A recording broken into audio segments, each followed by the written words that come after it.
What's up, everyone? We are diving back into the multiverse today for another epic. What if Devil Naruto got harem with Kushina, Mito, Kami and Femme Kyuubi, Part 2. If you enjoy this story, make sure to hit that like button and subscribe to the channel for more fanfics like this. Now, let's dive right into the fanfic. Heaven Kami's Court. So, you're telling me, you disregarded the rules, and attacked Hellwing Naruto for keeping the end of his bargain. Which you did so brazenly in front of my own sister resulted half of the Crusader Legion, destroyed. Is that what you're telling me here, Captain? Kami said her words sharp enough to through the hardest of metal and freeze the sun. Her eyes glaring down on the leader of the force who at the moment was quivering in fright. Megami was on the sidelines watching with a stern expression, as was a few other gods and goddesses. Yes, Kami-sama, was the words from the captain, thinking he hadn't done anything wrong, since he was trying to gain the chosen one's mother from the unholy grasp of that monster. I see. Are you a fool? Her words echoed around the court with enough divine power in each word to shake the court and make the mighty Crusader L Legion into a trembling, whimpering mess and made her fellow deities shiver. Her eyes glowed with an angerful look within, her face set into a scowl at the fools before her. KK Kami-sama, was the words the scared captain spoke. You defiled my rules, broke them, ignored them. The laws I set even before you were created. And you want retribution for the law you broke. You're a fool. Hellwing had all rights to attack back when you and your legion tried to interrupt the deal. You should know by now, deals made between demons and humans are set in stone. No matter who they are. The ancient rule never to be broken, yet you did, and so carelessly. Her words making the captain and the rest of the legion go into shock. Kami sighed before sitting up straight, her eyes gaining a stony look. She already had reports from what her guardsmen had done and she couldn't be more infuriated. They had all but broke her laws and attacked Hellwing. With the words from her sister as well during the time had all but made her decision she was about to make all the more certain. But Kami-sama, only for him to be silenced when Kami all but smashed him into the ground with just her glare alone. No buts. I have decided your punishment. This got many raised eyebrows from other deities, unlike her sister who already knew what she was going to decree. The legion though felt confusion rise in them. Punishment. Why were they being punished for a deed they thought was justified? What punishment? The captain spoke, regretting his words almost as quickly as he said them. Your punishment is the Most High. Second to being killed, I will have you and your men stripped of your rank, title and banished from the castle where you will serve the rest of your lives in solitude, where you will repent for your actions against me. And to make sure you fools never try this again, I will make an example out of you. Since your punishment is close to heresy, I will treat you as such. Before anyone could understand what she meant, Kami merely raised her hand and with a subtle twitch of her finger she caused the clueless captain of the Crusaders to be flung her way by an invisible force before he was seen floating right in front of her. His shock was present only to be replaced with terror when Kami's cold, unforgiving orbs pierced through him as her words seemed to cause every occupant within the room to stiffen. For your disobedience I will deliver your punishment myself and teach you what happens when you disobey my ALWS, she said before she slowly stood up to her full height before she raised her hand before pointing her index finger between the captain's eyes. Slowly white energy coated the tip of her finger before she spoke, her azure ice-cold orbs bore through the man's own. Please KK Kami SS Sam NNN no. The man begged and pleaded but was ignored entirely as she without hesitation stabbed her finger right into his temple, not enough to pierce it, but enough for her energy to burn through his flesh and bone to mark him. Slowly as she ignored his agonizing screams, she dragged her finger across the man's forehead, creating a scorched line mark across the man's forehead, which she ran down the left side of his face before ending it at his left eye, which she with brutal efficiency plunged her energy-coated finger into his eyes, crushing and burning it away, melting it within his eye's socket. Ignoring his screams, Kami emotionlessly grabbed the captain by his head before effortlessly hurling him into his petrified legion, sending them tumbling to the floor. However, everyone was still stuck in a shocked stupor at what they saw. It was a very rare sight, almost non-existent for Kami to ever hand and deal out such punishment and to such a degree, but it also reminded them that to cross Kami was the last thing any god or goddess ever dared to do, for it meant this. Or worse. They could only watch as she sat back down in her seat and beckoned the legion out, her tone cold and toneless. Now, Get out of my sight. Which the shocked legion could only nod their heads down before walking out of the court, their honor gone for disobeying their master, carrying their unconscious captain to seek out medical help for his injury. After they left, the other deities followed, as they too were a bit shaken by Kami's action, leaving only Megami and Kami in the court. Once the door finally shut, Kami's face broke out into a sigh with a frown adorning her face. Megami saw her sister's situation and spoke. Something wrong, Kami-ne-chan. Her words softer with only her and her sister alone. Kami just looked up and smiled despite the annoyance in her eyes. No. Well, not really, it's just Hellwing. Something about him is just so interesting, and I guess when those fools dared to break my law and assault him even causes me to get angrier than usual, she said with as her frown turned into a small wistful smile at the mention of that certain devil. Megami only nodded with a smile of her own as she remembered the devil she saw up close just mere moments ago. To feel the brunt of his power and see his transformation before her very eyes was something she wouldn't forget for a long time, nor would she try to. After all, the devil was a subject of immense interest between her and Kami. Ah yes, well, all I can really say is that he's a strange one. Especially after all the times we've watched him, her face adorning a small smile as well. Kami just nodded, remembering the times she and her sister watched the strange yet very powerful devil rise in fam in hell. The deities knew she and Megami had watched the devil and had questioned her, and some had just plain thought it was a bit disturbing she and her sister were so interested in the unholy being. Yet they dared to never question them, leaving the two goddesses to their actions, but watching over him. Over the years, the two women had strangely developed an immense interest in the devil, to the point one would question if it was admiration, affection, or plain outright love for the devil. They never dwelled on such things, nor did they dare to, but the pegging of such a thing for the two to ever love the devil, the very being who opposes all of heaven, was ludicrous, crazy, insane. And yet they couldn't deny they felt something for the devil. Their feelings for him were strange at best and could only be described at best that they held interest in him and kept an eye on him to watch as he grew into the devil he was today.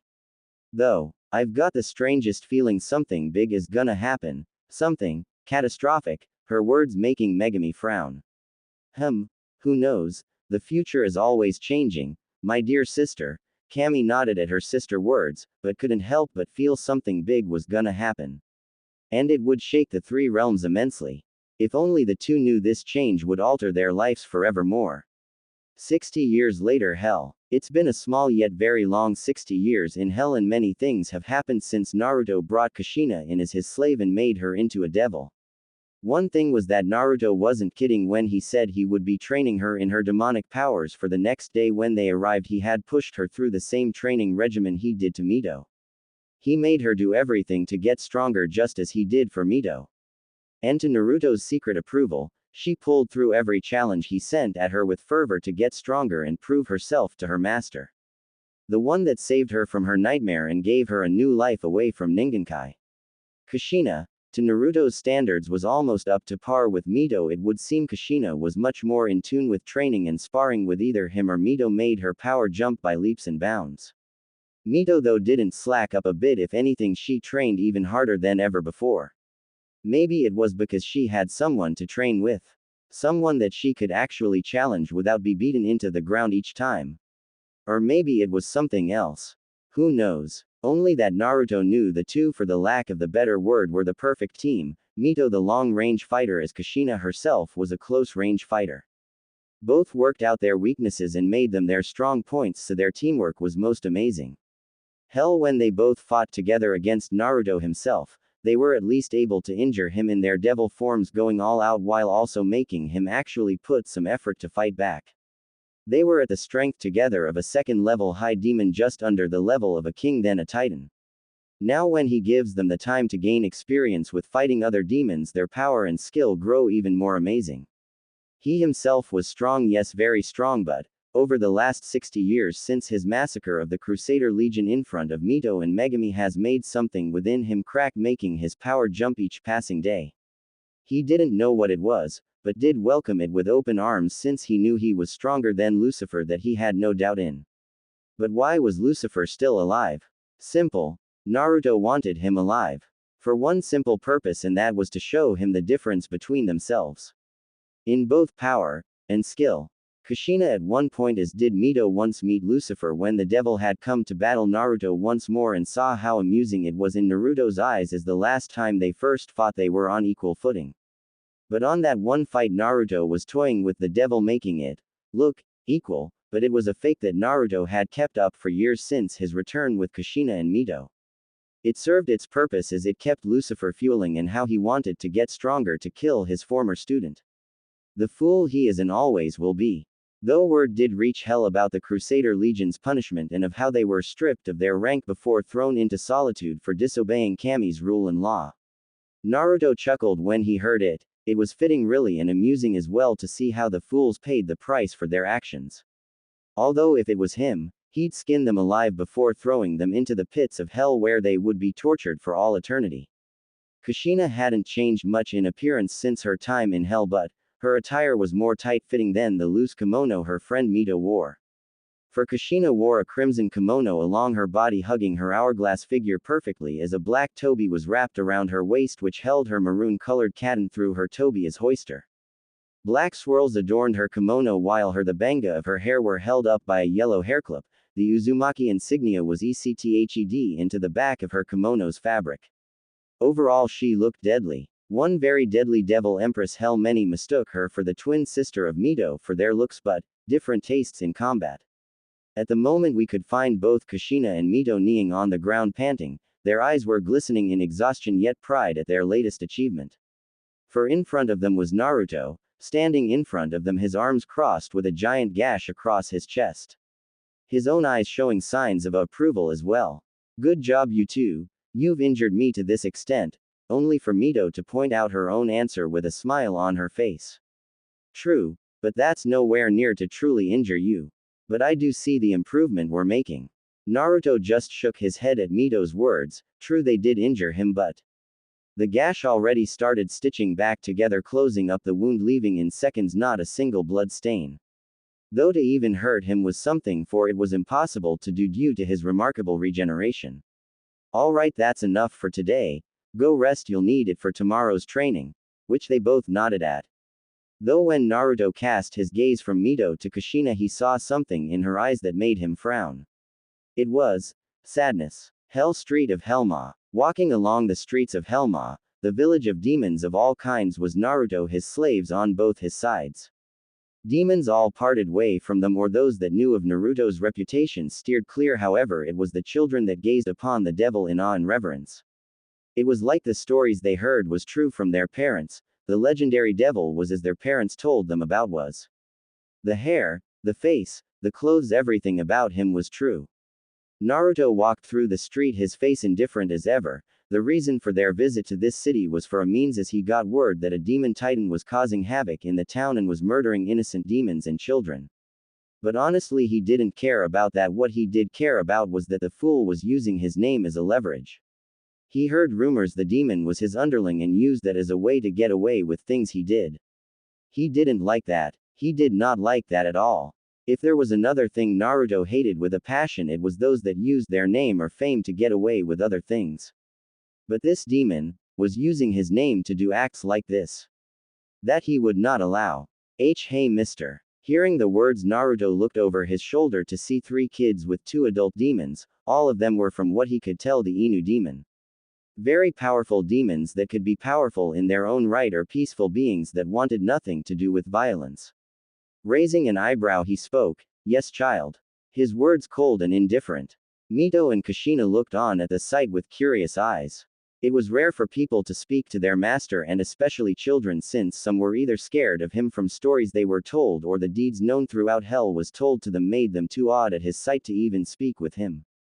You are you with that big meanie?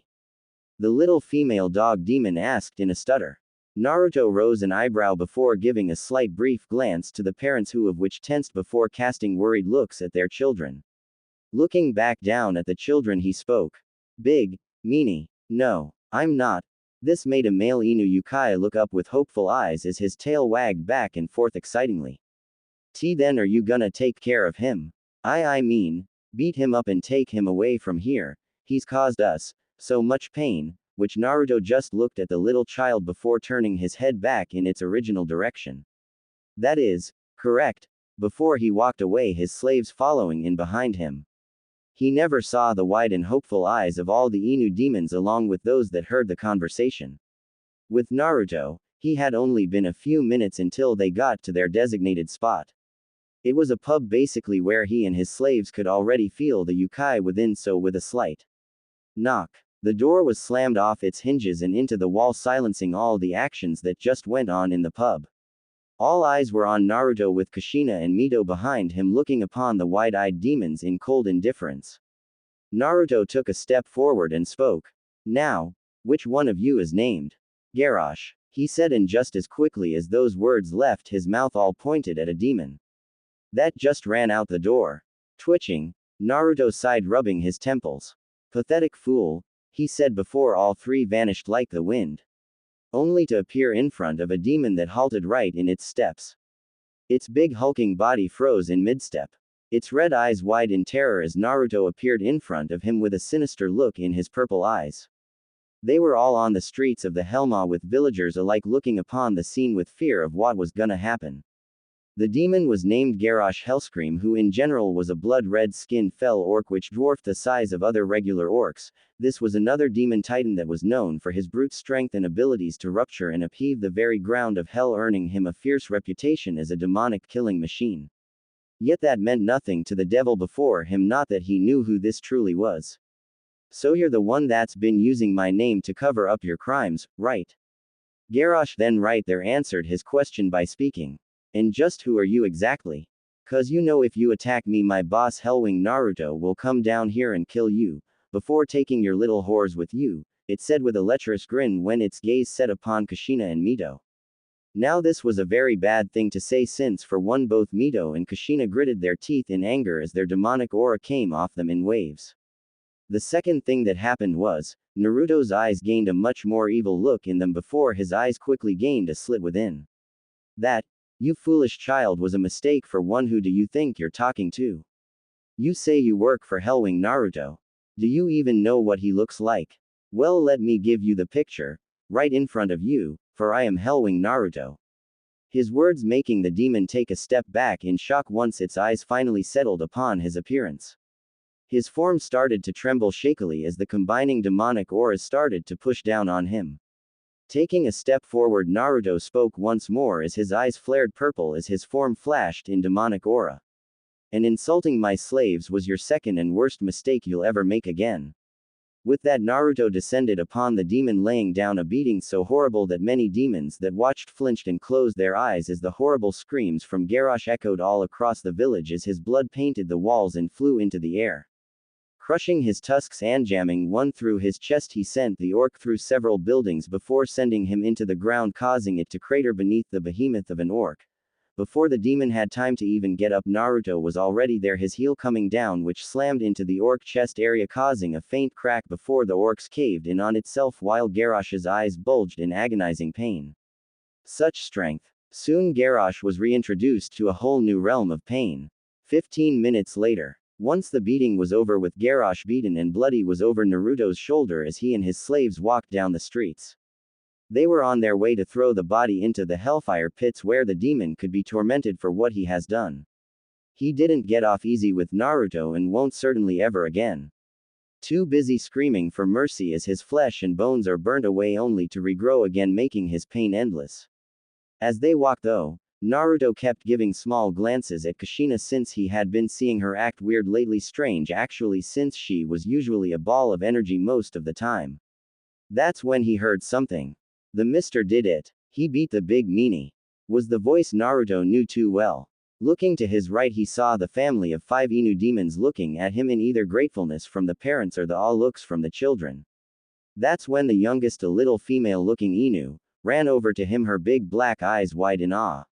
She reached his leg and looked up at him with a smile on her face. Thank you, sir," she said before doing something shocking. She hugged his leg. This made Naruto freeze up while Mito and Kushina looked worried at what would happen next. Their master, if anything, was cruel even to children sometimes, and his bloodlust from the little battle might not had been sated. So what if he? Only for the devil to slowly gaze down at the small Inu demon before he spoke tonelessly. it is of no trouble, he simply deserved punishment for using my name for protecting for his actions, and that is all. Now go to your parents, little one. He said, causing the demon to look before giving a timid nod once she figured out what she had done before running back to her parents. Without pausing a second time, Naruto walked forth, followed by his two Uzumaki servants, though this action had been watched by both redheads, and one being Kushina, who watched this with a small smile on her face before she remembered her own child. Looking down at her belly, she rubbed it as a small tear fell from her eyes when she remembered all the time she spent with the unborn child, the one she gave birth to only die on her same birth. Though she never saw the frown on Naruto's face as his eyes were set upon her at her action. Next day, Naruto's residence. It's been a day since their little outing at Helma, and things have been very tense as of late. Mito noticed how Kushina was sometimes avoiding her and Naruto, and of how she was always silent around them. They both could tell something was wrong with her, but Naruto hadn't said a thing about it yet and told Mito when she asked him for help that to let it play out. For now, that is until night came, did something happen. Tossing and turning in her bed, Kushina gripped her sheets as she whimpered ever so softly. Tears started to form in her clenched eyes as her lip trembled and quivered as the nightmares within her mind kept haunting her every second. Naruki-chan, no. Kushina screamed as she watched her unborn child be completely vaporized by the flowing yukai from Kyuubi. Grasping her head with both hands, she shook her head only to see another scene of her one-day-old daughter. Her bright blue eyes glaze over as the chakra of the Kyuubi became too much for her, and soon, to Kushina's utmost horror, Naruki's little eyes were soon devoid of any life. No. No. No. Naruki-chan. Naruki-chan. Naruki-chan. Her shrill scream echoing all in her room. Realizing what she did, she tried to cover it up only for her face to have tears going down them ever so rapidly. In his room, Naruto's purple eyes snapped open when he heard Kushina's scream and jumped out of his bed before bursting through his door. Upon getting to her door, he kicked it open only to see the sight of a sobbing Kushina. Walking over to her, he saw she was still asleep but was still muttering the name Naruki over and over. Grasping her shoulder, he shook her. Kushina, wake up. Gasping, she snapped open her eyes only to see the face of her master looking down at her with an impassive face. Kushina, what's wrong? His words made her look the other way before she pulled herself up and scooted away from him a bit. In nothing. Naruto-sama. Though her horrified face said otherwise, seeing he wouldn't get anywhere with his usual way of speaking, he spoke a bit more gently but still firmly while grasping her shoulder. Kushina, tell me, what's wrong? The woman all but froze at his touch before the proverbial dam broke. His touch alone made her break down. Before Naruto knew it, Kushina was crying into his chest, her arms grasping his shirt as tightly as she could. Her tears and sobs soaking his shirt. Frozen at the sudden contact, he looked down at his sobbing red-headed slave and blinked.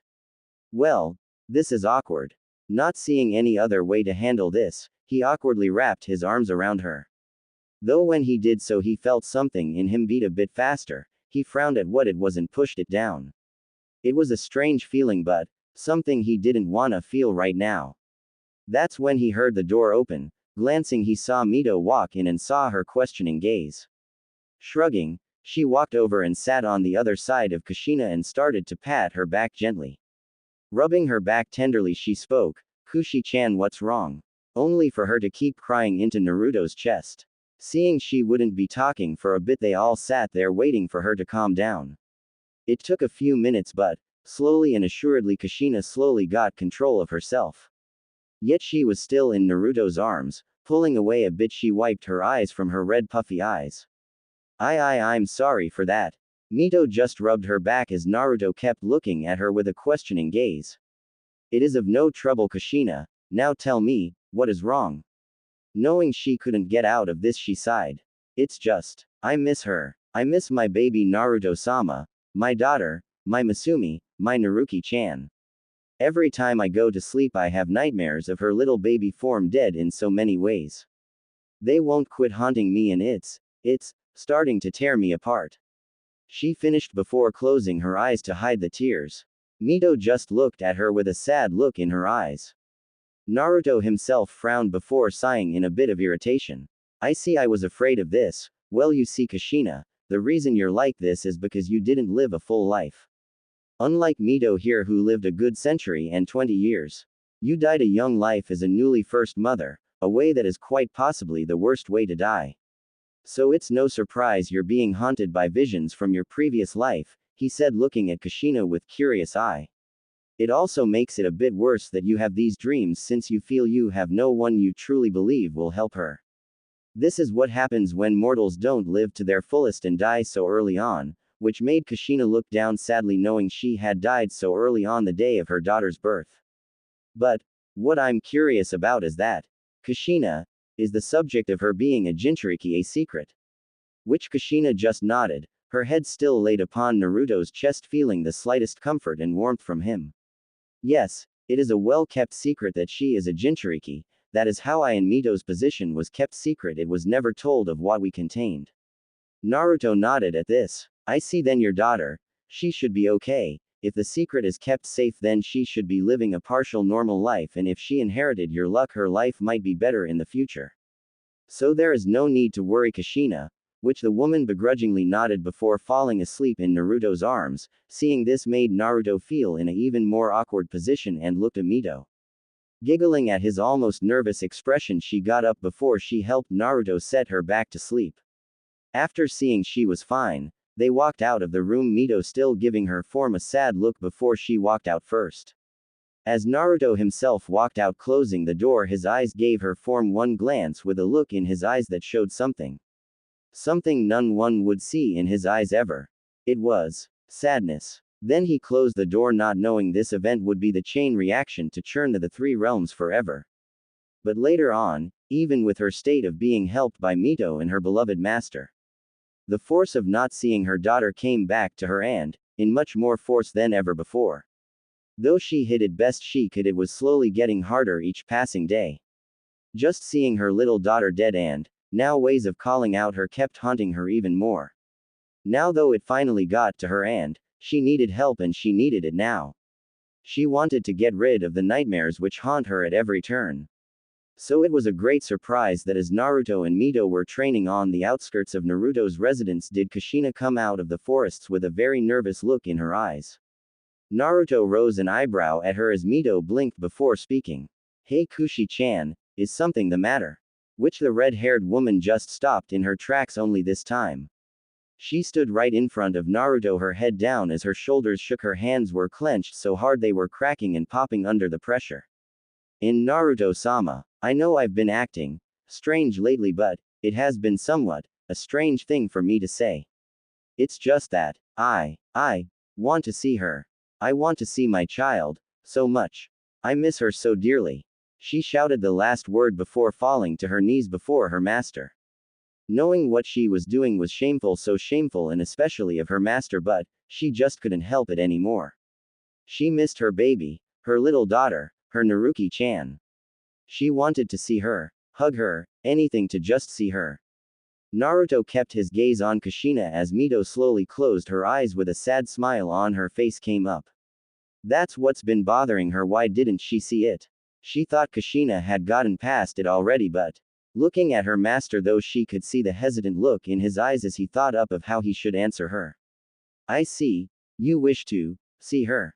Is that correct? Kushina only nodded not wanting to look up. But Naruto didn't have any of that so with a slow kneel he cupped her chin and pulled her face up slowly showing her tear-stricken face, her eyes glistening wet as tears fell from her eyes. Her lip trembled and quivered each second. Is that what you want Kushina? Which the woman just broke down even further before she spoke. Yes, I want to see my baby. Damn it. Before she slammed her face into his chest. Hearing her answer he sighed before giving Mito a glance to which she nodded. Very well then, I can do that. I can't take you to her but, I can show you how she's doing at the moment, which Kushina who at the moment was in Mito's arms just nodded. Yes, that's fine. I just wanna see if my baby is okay. Her voice strained to the max as her eyes were cast down in shame for doing what she did.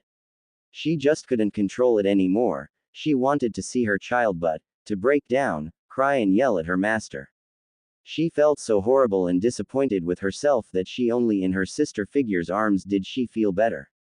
I see, understandable. I was actually predicting you would ask this but, I just waited for you ask. Anyway, Here we go, with that Naruto mumbled a few words before speaking. Akuma no Yona Magiku. Hyoji Mira, Demon Magic, Viewing Mirror. With that Naruto opened up a big-sized mirror which viewed the life of the one he wanted to know. He predicted many things when it showed Kushina's daughter.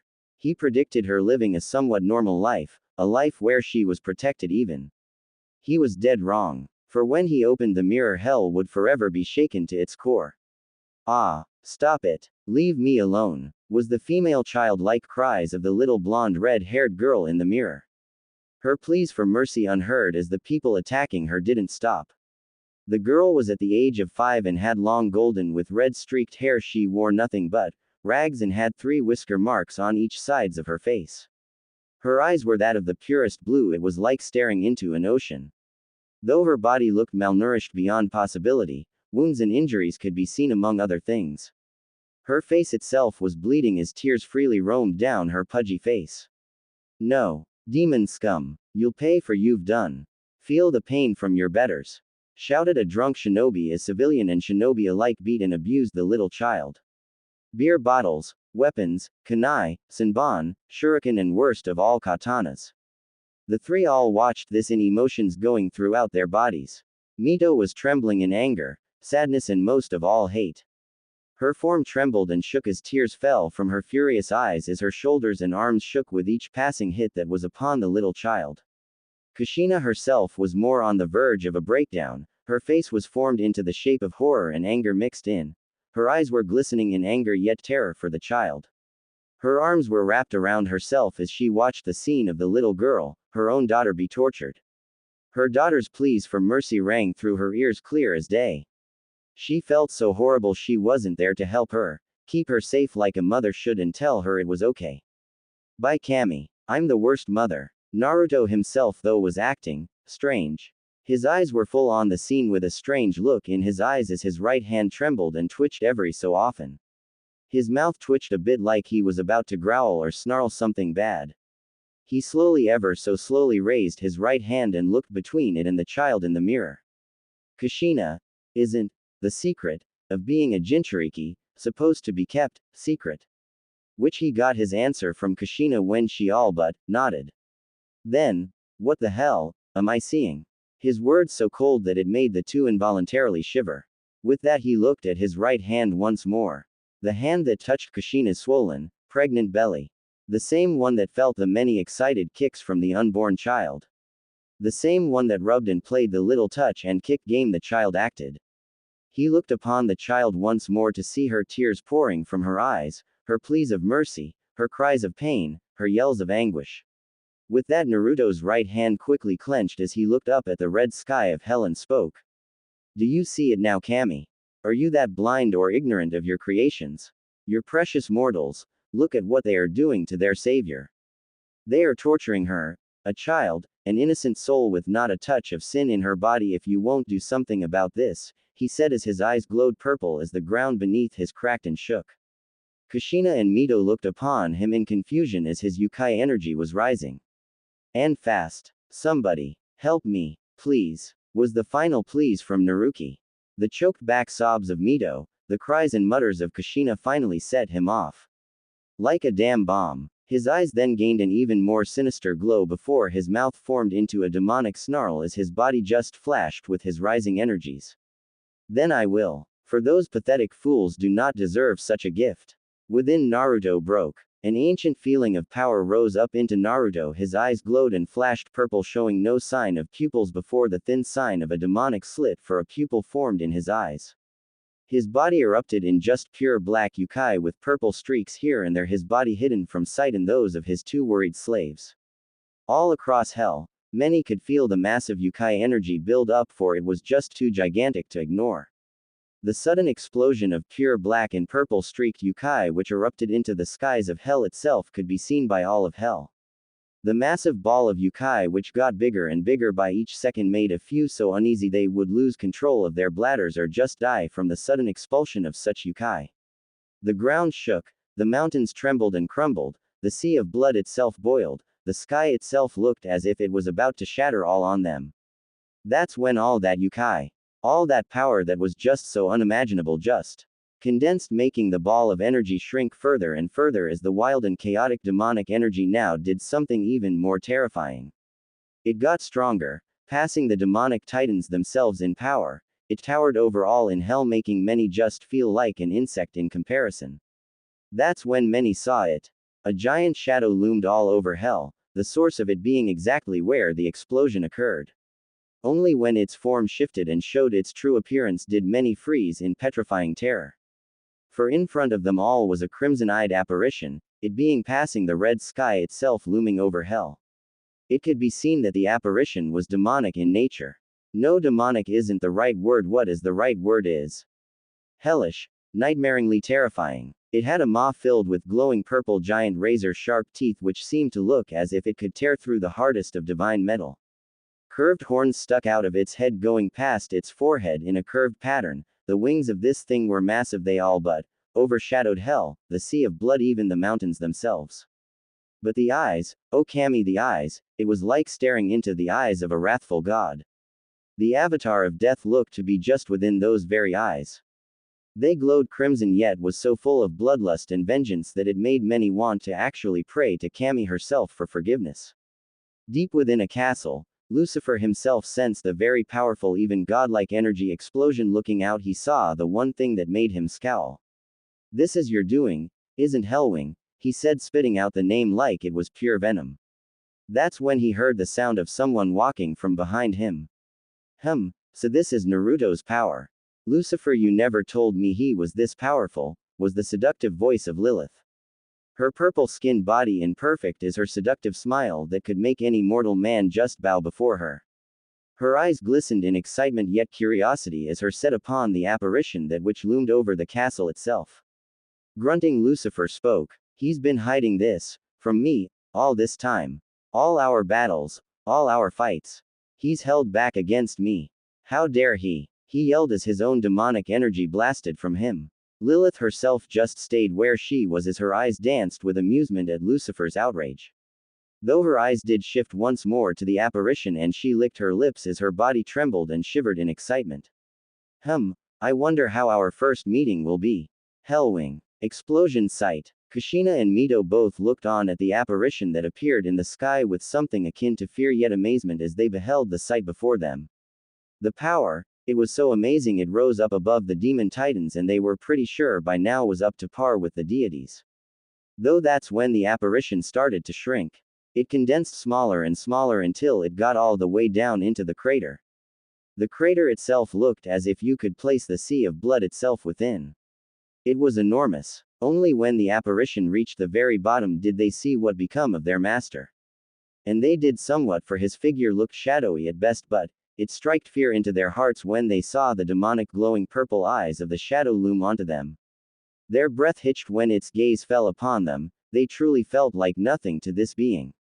This power was so monstrous. That's when the shadow itself sinked into Naruto's body, showing their master in all his glory, but the wrathful look in his eyes and the power behind them and coming off his body showed something happened within him.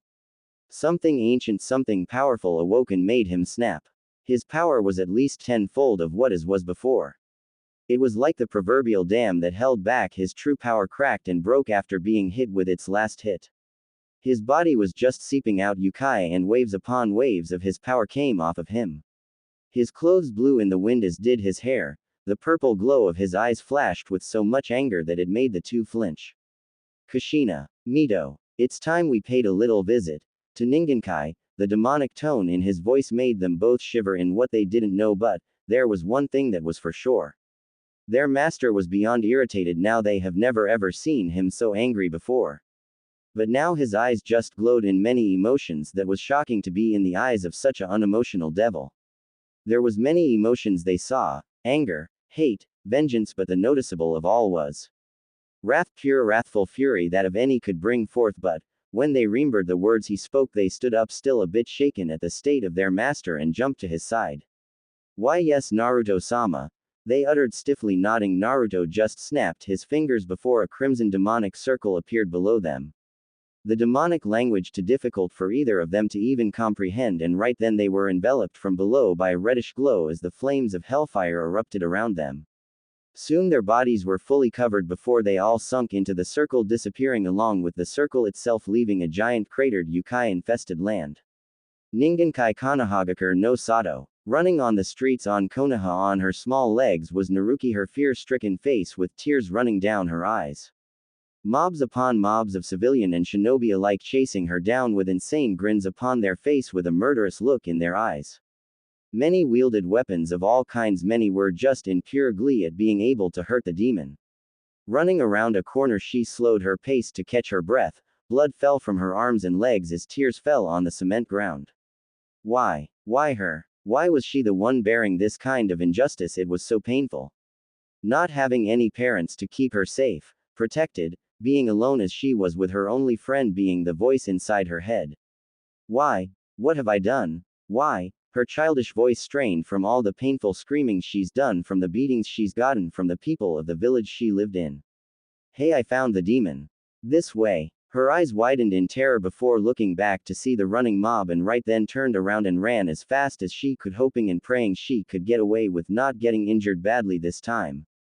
Unluckily fate wasn't on her side, for when she ran into the main street of Konoha was her eyes snapping open in horror.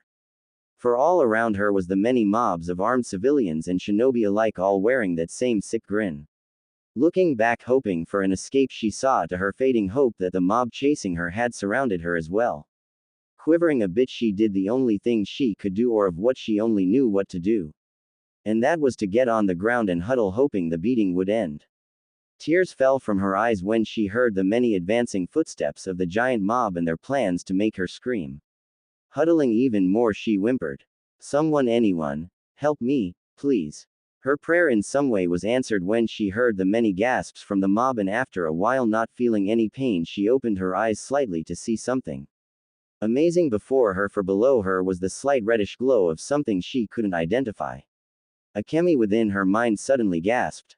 My Kami-sama, this is a teleportation circle. Used by only those of the strongest of demons. Akemi ne-chan. Akemi didn't get to answer her, for the shouts of outrage from the populace rang in her ears. The demon. It's doing something, quick, kill it. Hurry. And the shinobi did, or at least tried to, only for them to the growing horror of many. Upon getting within an inch inside the faintly glowing red circle, did their bodies suddenly combust in strangely colored flames as their screams erupted from their mouths, echoing all around Konoha. Their flesh melted as did their eyes. Their bones turned to nothing but dust and ash. Wow, was Naruki's amazed thought as she watched her attacker only be killed before her eyes in the most in her eyes breathtaking way possible. What none saw though was that the sky itself was turned blood red in color as black lightning started to dance across the sky. The reddish circle around Naruki glowed even more before it started to show strange runes in language none could even hope to decipher. What's happening? Was the words of a terrified civilian. He never got his answer, since the sound of static could be heard before. To all of their horror and Naruki's growing amazement, did the ground start to tremble and shake like a coming earthquake, making many buildings fall and crumble and civilians all but fall deep within the cracks made by the shaking. That is when they thought it was over, was when the same fires that killed the two shinobi suddenly erupted from the cracks, incinerating any that were near the cracks on the ground. Buildings also randomly started to implode in a hellfire blaze. That which lit up the now waking village of Konoha. Only then, when the sound of lightning, did one person look up only to scream. What the sky, it's red. Many looked up to, indeed to their fear, see a blood-red sky filled with pitch-black lightning. Naruki looked at the sky in awe before she heard something from behind her. Slowly looking behind, she saw something which looked like that strange fire start to rise. That's when, to the awe of Naruki and Akemi's tense silence, did these three sparks of hellfire suddenly open up before the sounds of many upon many bats filled the air, getting the attention of the crowd. Following the bats that circled where they came out of in a column, did a red light come out of all three fire holes.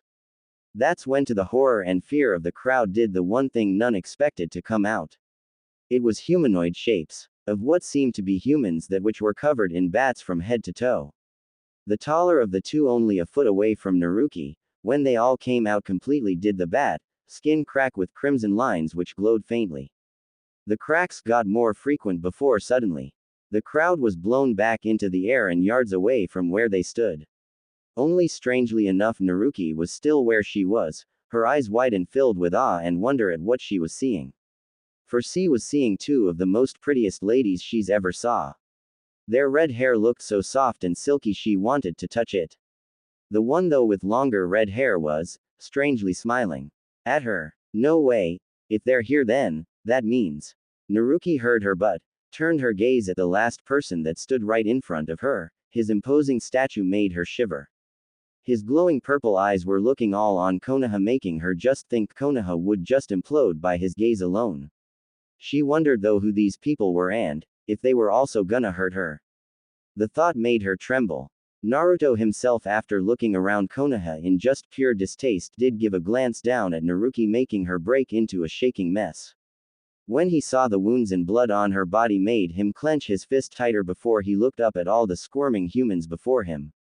He could smell their fear, their hatred and, to his disgust, the disgusting smell of urine. The fools all but soiled themselves. Pathetic child. His words echoing all around the area, Naruki hesitantly looked up at him, seeing his imposing figure. Why yes, sir. Naruto just walked past her and spoke. Go to your mother, you two have been separated long enough and your reunion has been long overdue. His words made her go wide-eyed before he looked back to see Kushina smiling at her. Tears were falling from her eyes as were Naruki's. Keika-san. Her voice in nothing more than a quiver of hope, hoping what she was seeing was true and not one of her many dreams and not a false reality. Kushina smiled warmly at Naruki before she crouched down and spread out her arms. Naruki-chan, come here. That's all the little girl needed before she ran to Kushina and practically jumped into her arms before bursting into tears. Ka-san, you're here. She could tell even if she never met her mother before that this woman was her mother, she could feel it deep within her. This pretty woman was her mother. Kushina just let a lone tear fall from her eye as she held Naruki in her arms. Mito kneeled beside her and smiled at the family reunion. That is until she and Naruto heard the humans getting their bearings once more. WW, who are you? A- and why are you helping that demon? Shouted a shinobi. Mito just glared a mortal before Naruto himself just gave the man a glance before speaking. I do not speak with the likes of your kind, now die like the pathetic filthy mortal you are. With that, Naruto pointed his hand outward at the mob of shinobi and civilian alike and spoke. Kushina, stay with her. Mito, stay with them. Who knows when heaven's forces will be here, as darkness started to shroud his stretched out arm. Sensing he wouldn't take a no like she would give him a no anyways, nodded and stayed by Kushina and Naruki's side. Besides, she could feel that Naruto wanted to release some pent-up anger. It was always such a good show when her master always kills. Good then. Now, let the slaughter begin. With that, he gave a glance at the terrified mob and snarled. Die. Bakuhatsu no Yami no Bakuden, exploding darkness bomb. With that, the event which would be counted in history as the most bloodiest of massacres commenced. A orb of darkness shot from Naruto's hand and right at the mob of humans, shinobi and civilian alike. Clan members or council members. All were obliterated in a monstrous wave of pure darkness. The wave consumed all in its path, taking multiple buildings along with part of its walls. The blast was so enormous it gained the attention of every shinobi in Konoha, which all raced to where it came from. Naruki though watched with what she dubbed Naruto as the scary man, did and was in a state of awe. Kushina just smiled and held her daughter closer when she saw her eyes at the scene of what Naruto had just done. For before Naruto's outstretched hand was a mob of civilians was nothing more than ash. A giant trench of the explosion's size showed stretching on for miles to miles on end. Spitting on the ground, Naruto's face contorted into plain disgust before he just turned around and spoke. Quit your hiding and come on out, you pathetic ninja. So with that, all around Naruto did multiple shadows of shinobi pop out, many Junin and Anbu. The numbers were quite many, but, to him, it wasn't even a warm-up. Taking a step forward, he spoke as his demonic aura flared from all around him, cracking the ground and shattering the building walls around him.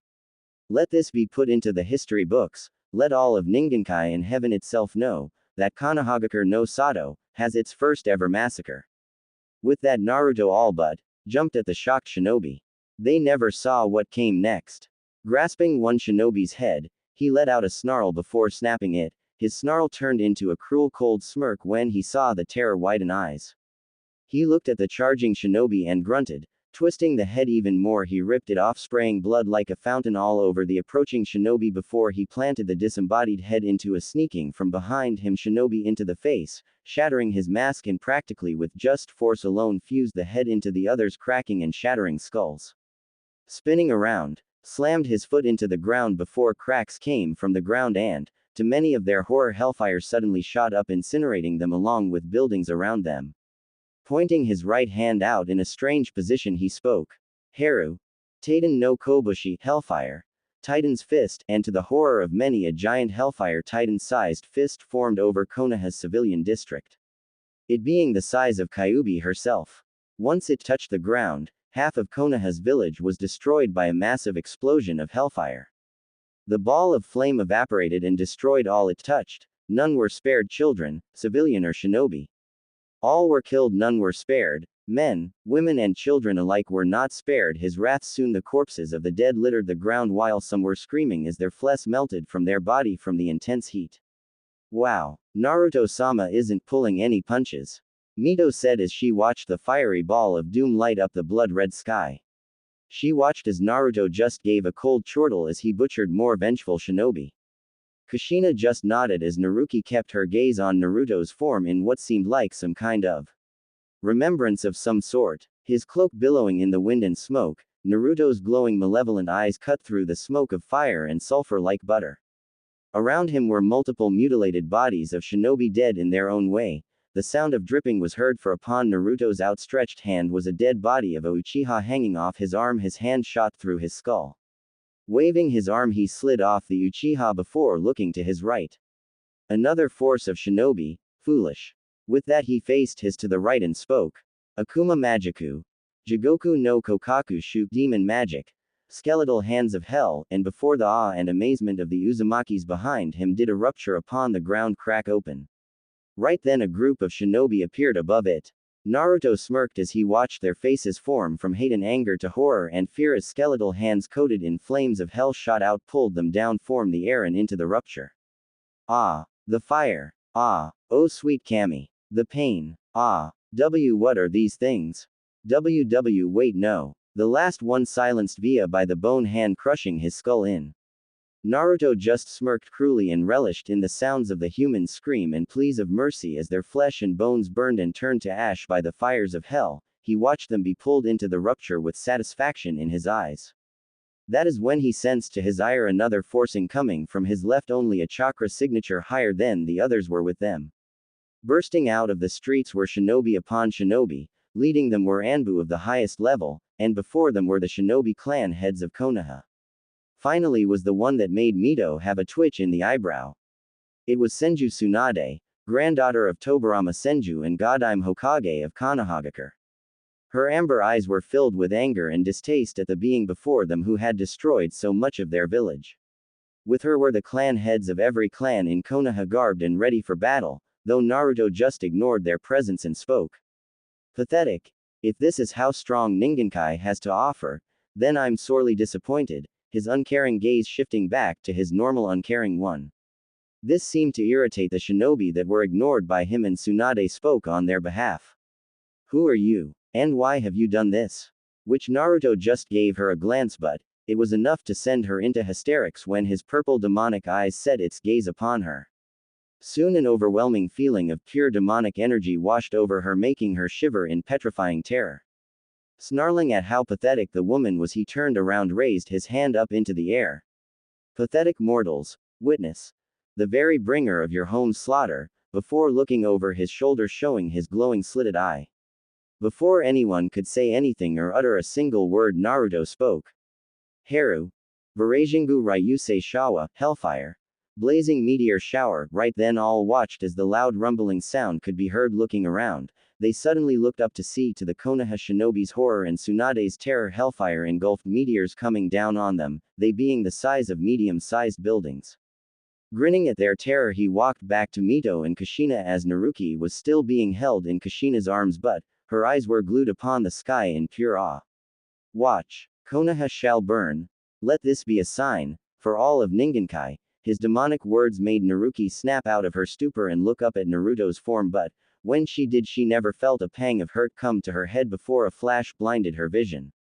What she saw was Naruto kneeling over Kushina, his hand rubbing over her stomach, his purple eyes shined in a somewhat amused light. She looked upon him, memorizing his eyes and face before the light dissipated, before showing she was back where she was before, in the arms of her revealed mother. When she looked back up at Naruto, who at the moment was watching in great pleasure of the mortals before him scream and yell in fear. Mito walked up beside him and spoke with her eyes glaring at Tsunade. Naruto-sama, allow me to handle these fools. He just gave her a glance and nodded before disappeared in nothing but a blur.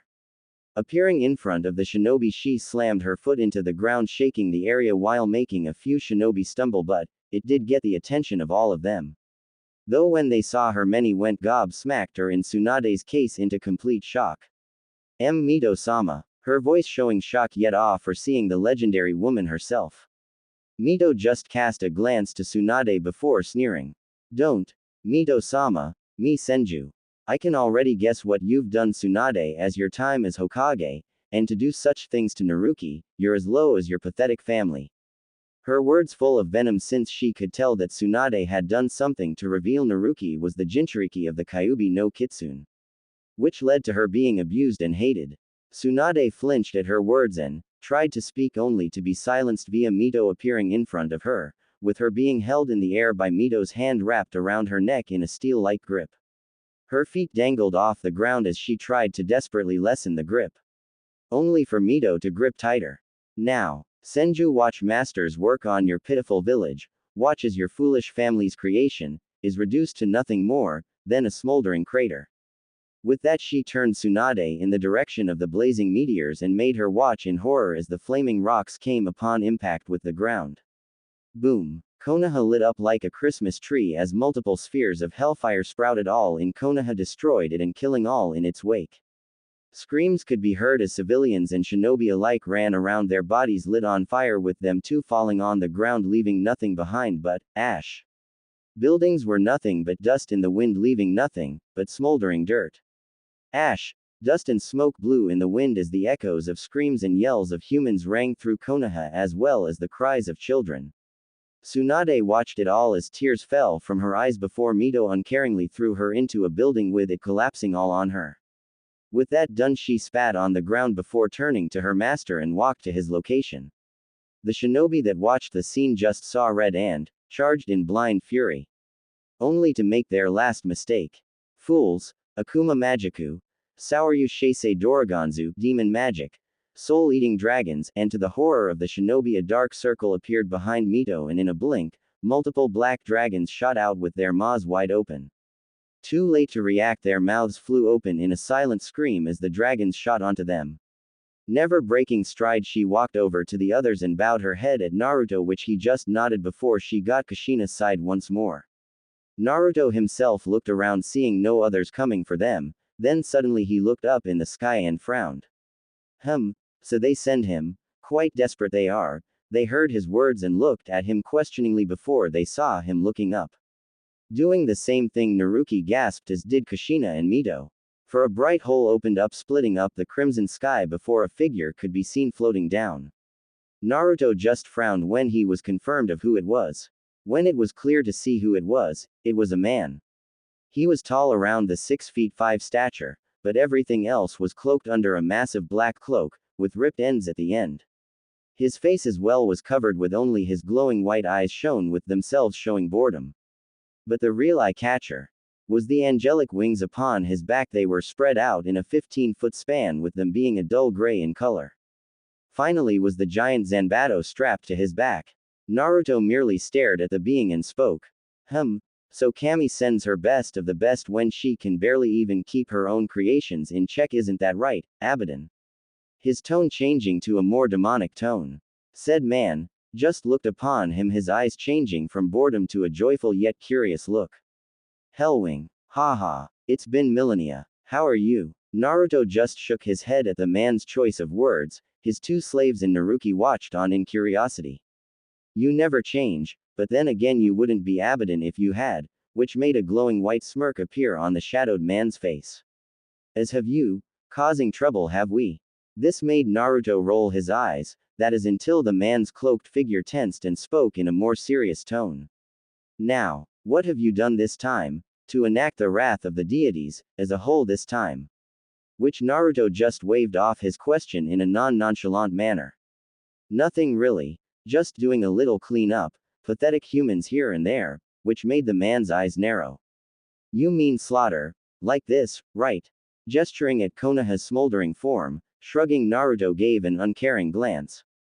Yeah, you can call it that if you want, I have seen enough of these pathetic humans to know they just aren't worth living.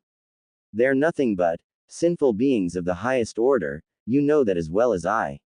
Abaddon, the man just shook his head in exasperation.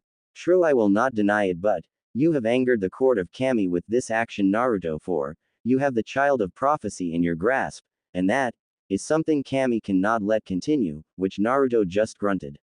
Like I care what she thinks, if she's just gonna stand up there and sit upon her throne and watch as a child is beaten, then no, I'll do whatever I like, and I'd like to see anyone trying to stop me, whether they be God or not, his voice gaining a much colder, aggressive tone. None of which Mito and Kushina had ever heard before. Abaddon himself eyed Naruto with a solemn look before he grasped his Zanbato. Then you give me no choice for angering the deities and upsetting the court of Kami. I am ordered to kill you. Hellwing Naruto. Said devil just gained a grave look and shook his head. You are a fool. With that, Abaddon disappeared along did Naruto. Then, it was like a deadly silence filled the area, and before anyone could utter a word. Clang. Naruto and Abaddon appeared in the air with the Zanbato being blocked by Naruto's Nodaichi. They disappeared once more in godly speeds before they appeared once more on the ground, another resulting clash uprooting trees before setting them ablaze. Leaning to the left, Naruto dodged a swipe before giving Abaddon a quick slash across his chest, giving a long gash on his cloak. Said angel just grunted, but before he could retaliate, Naruto was on him even more with much more aggression he thought possible. Moving to the right, he dodged a stab before he felt pain in his stomach. Looking down, he saw Naruto's fist embedded into his stomach. You've gotten slow. With those words, Naruto pulled his fist back, making Abaddon hold his stomach in pain, and before the angel could gain his breath, Naruto brought his Nodaichi out and crouched with his weapon being held in a firm grip. Seeing what Naruto was about to do, Abaddon cursed. Now, I end this. With that in but a mere flash, Naruto appeared behind the angel, his weapon outstretched in a manner indicating it was swung. With that, he stood back up and let his Nodaichi disappeared in a pillar of hellfire. Abaddon stood there before in a blink. Multiple gashes appeared on his cloak as his Zanbato itself broke in two. What the? You were never this strong before. His words came out in a strained tone. Naruto heard his words but ignored them before walking up to him. Grasping his cloak, he spoke with his other hand glowing in a dark aura. Now, go deliver this as a message to Kami and those other fools. If they come after me again, I will make Ningenkai my own personal underworld. Now, be gone from my sight. And become stronger, you've become weak. With that, he threw him into the air before disappearing. Before reappearing in front of Abaddon's suspended body spinning around, he delivered a bone-breaking kick to his ribs. Hearing an audible crack and grunt of pain from him, the angel was sent flying through the air and into the high no Kuni forests, passing through trees at speeds none could possibly comprehend. Seeing him out of the way, Naruto vanished and appeared in front of the three Uzumakis and grunted. Now, let us go. I tire of this place. And the child needs some food, before she dies of starvation. Nodding at his assumption, they all stood up with Naruki held gently in Kushina's arm, but her eyes were still on Naruto's form in akin to awe. Mito looked at her master and still remembered how he talked with the angel in a somewhat friendly manner, thus made her very curious. Naruto-sama. If I may, who was that man? Which the devil just snapped his fingers, making a portal appear as he spoke. He is Kami's strongest of her angels, going beyond that of the Crusader Legion. He in a sense Kami's bounty hunter. He is the Archangel Abaddon, and at one time a fellow acquaintance, but he has let his skills get rusty. That made her raise an eyebrow but didn't push any further, knowing it was her master's past and she didn't need to know too much. With that, all four of them walked through the portal, never to see Ningenkai for quite a long time. Walking out of the dark portal, the party of four walked out from Ningenkai. Leading them all was Hellwing Naruto himself. A perpetual emotionless face portrayed upon his masculine pale face. Beside him was Kushina, his second slave, holding a sleeping Naruki in her arms. Her purple eyes seemed to just radiate love and affection for the girl. Mito on his left was looking at the now joined together family. Glancing at her master, she gave him a thankful smile. Naruto felt Mito's gaze on him and looked to his left to see her smiling at him. Rolling his eyes at that, he grunted before moving forward.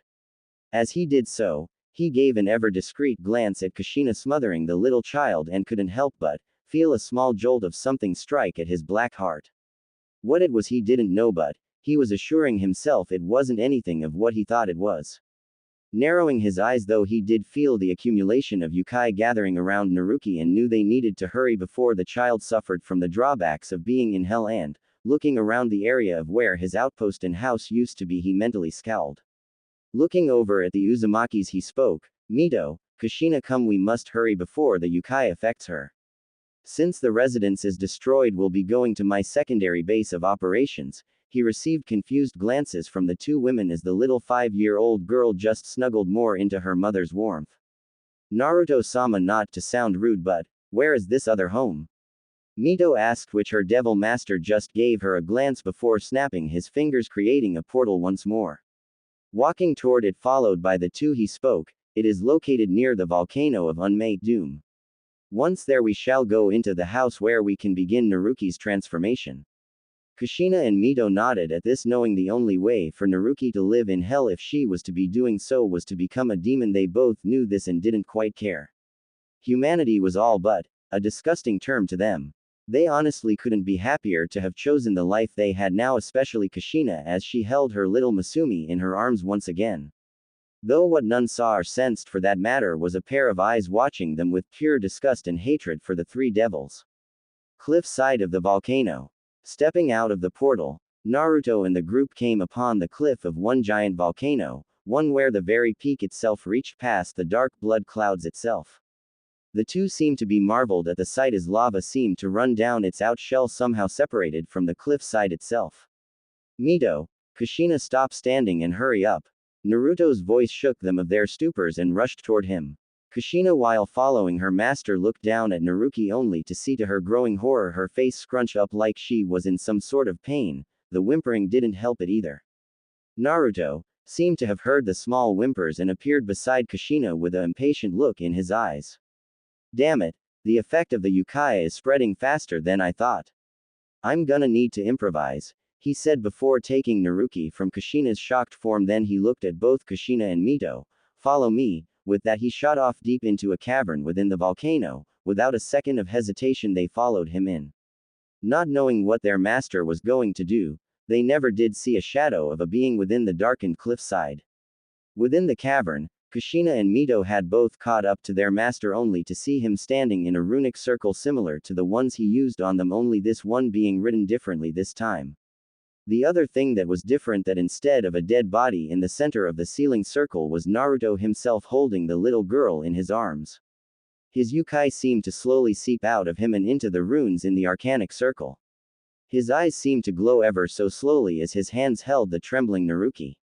Casting his gaze at the two worried slaves, he spoke in a slightly demonic tone, "Kushina, Mito, things are gonna have to be done differently with the girl's case. It would seem the Biju's yokai within her and the infinite amount of yokai in Makai is slowly tearing her apart on the inside. Her soul itself is being corrupted and soon will either die or she would become nothing more than a bloodthirsty demon." Kushina, hearing this, almost burst into tears. Seeing this, he spoke before she could interrupt him, "Do not worry though. I have another way to fix this, but I will say Naruki won't be human any longer and will become a devil like we are. To counterbalance the yokai coming from within her and the one outside pushing into her, I will need to infuse not only my own yokai into her, but my own blood as well. For you see, the power of the yokai I give her would literally tear her apart, no questions asked, but if I were to override her human genes with my blood, it will change her in a devil like myself. Thus her body would survive the transfer." Hearing this, they both had to nod at that.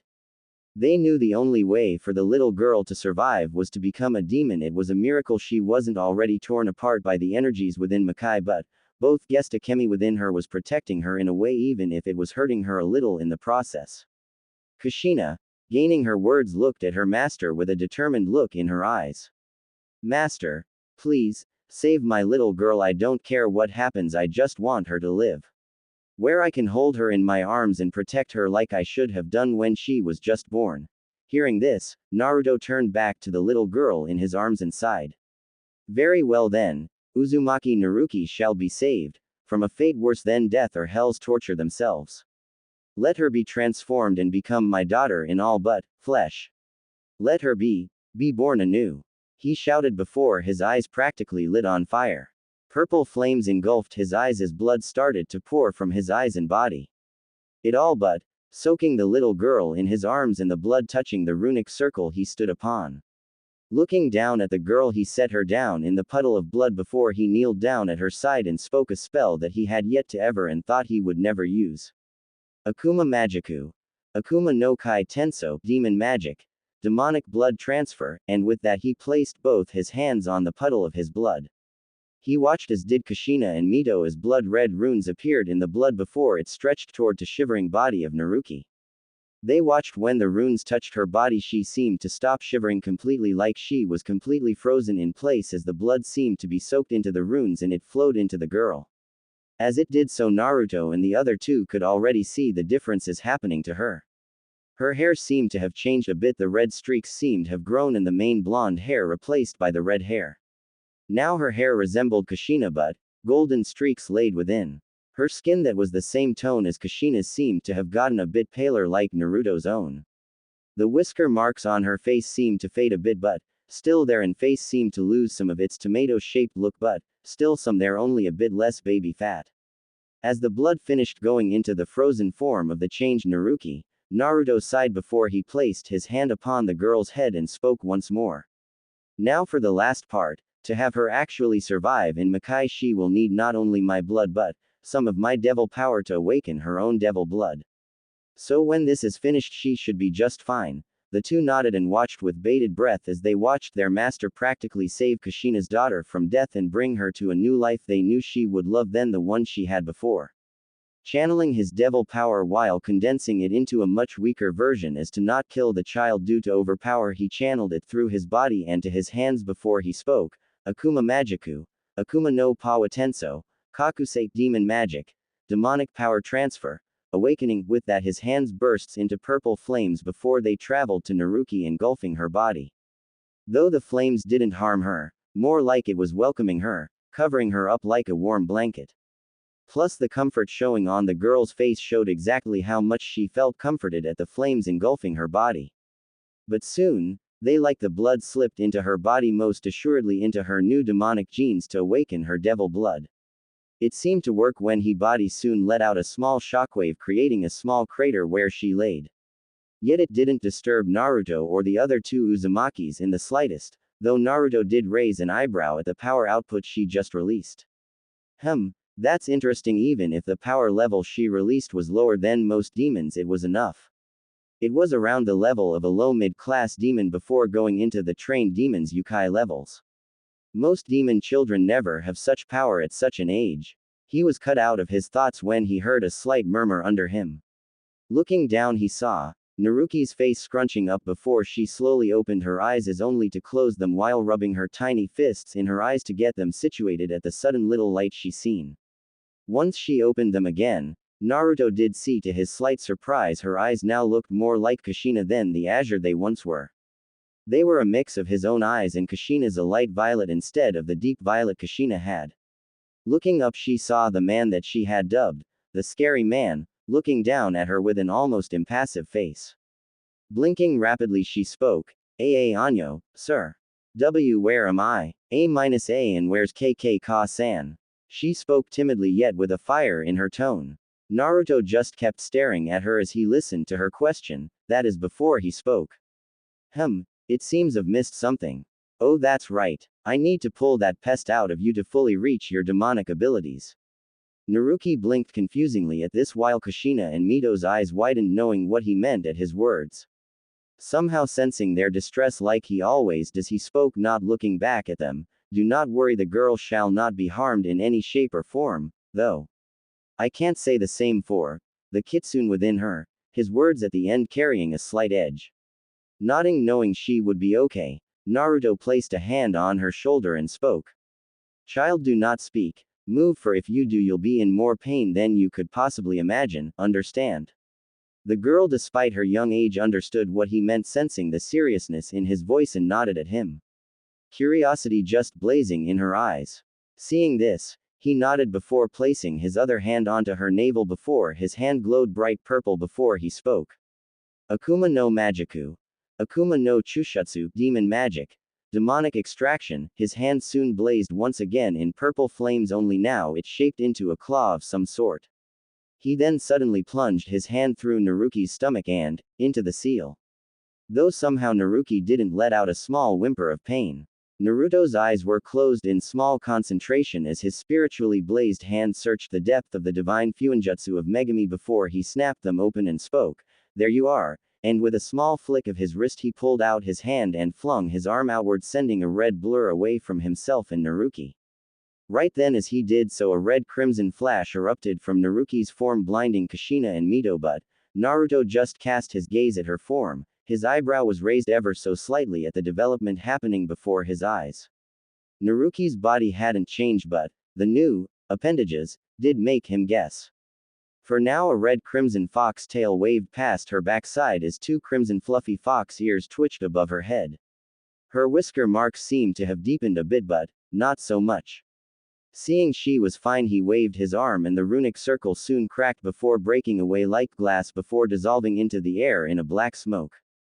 Okay, she should be fine, he said before his gaze shifted toward another occupant inside the cavern. His purple eyes crackling with anger at the sight before him. Kushina and Mito wasted no time and appeared beside the confused Naruki, and before the girl knew it, she was pulled into a almost crushing hug by Kushina. She blinked rapidly as she was practically smothered by Kushina. Mito didn't help matters as she too was hugging them both in a great embrace. Seeing struggling futile, she snuggled in her mother's arms, letting a small purr as her ears twitched, as did her new tail. The two saw this and gave Naruto a questioning gaze, to which he grunted. I'd say it's a side effect of being the Kyuubi's container. Unlike you two, Naruki became a devil differently, and just having the Kyuubi's yukai still in her even after the extraction, it fused with her genes, making her into a hybrid of a devil and a kitsune, he said with a nonchalant tone.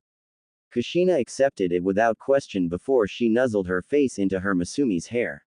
As the three Uzumakis stayed together, Naruto's gaze were now dead set upon the figure before him. Now, what to do with you? Hearing his words, Kushina and Mito and the slightly awakening Naruki would turn their gazes at him, only to see what he was talking to, and to their immense shock, it was Akemi. Her form was kneeling on the ground, her long crimson blood-red hair sprayed out upon her back and ground. Her crimson-slitted eyes showed exhaustion beyond measure as her milky skin looked more pale than usual. Her kimono scuffled a bit from the sudden extraction, but when her eyes soon landed upon Naruto's own purple ones, they soon swelled up in immense fear. Naruto shifting his body to her, he walked up to her with an impassive look on his face. Sensing something wrong, Naruki struggled out of Kushina's arms and ran toward Naruto. As the devil got to Akemi, he suddenly felt a sudden pull on his leg. Slowly looking down, he saw the worried face of the newly transformed Naruki. Wait, sir. Please don't hurt her. She's my friend. She was my only friend I had, and I don't want to lose her. Please let her stay with us. Naruto just kept his impassive stare on the girl before he cast his gaze to Kushina, giving her a pointed gaze. Seeing this, she quickly went to him and kneeled to her daughter and slowly but gently wrapped her arms around her body and pulled her from her master's leg. Even as she clinged as best she could, Kushina wouldn't have it and pulled her daughter away. No, Ka-san. Let me go, please. She's my fiend and I don't want her hurt. Naruki shouted, thrashing and yelling in her mother's arms. Kushina quickly walked to Mito before she stopped her daughter's thrashing by falling to her knees and hugging her daughter to her, completely letting her small muffled yells be silenced by her chest. When she started to calm down, she looked down at her daughter and gave a sad, tearful smile. Naruki-chan, can you be a big girl and listen to Ka-san for a moment? The girl slowly looked at her mother while stopped her thrashing completely, her eyes swelled up with inevitable tears, them being red and puffy. Giving a small kiss to her forehead, she spoke, "You see, Akemi-chan has done many bad things which have made Naruto-sama very displeased with her. Believe me, I know what you're feeling, for Akemi-chan was my friend also." Hearing this, the little hybrid snapped her gaze at her, tearing up Ka-san, her eyes widening at the realization before she blinked her eyes, trying to erase the tears. She was.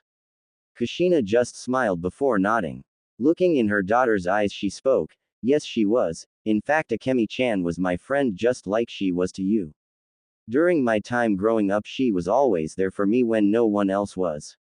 Sometimes during my life, if it wasn't for her, I wouldn't be here right now. Heck, when she found out about me having you, she was completely ecstatic and was wanting to always meet you."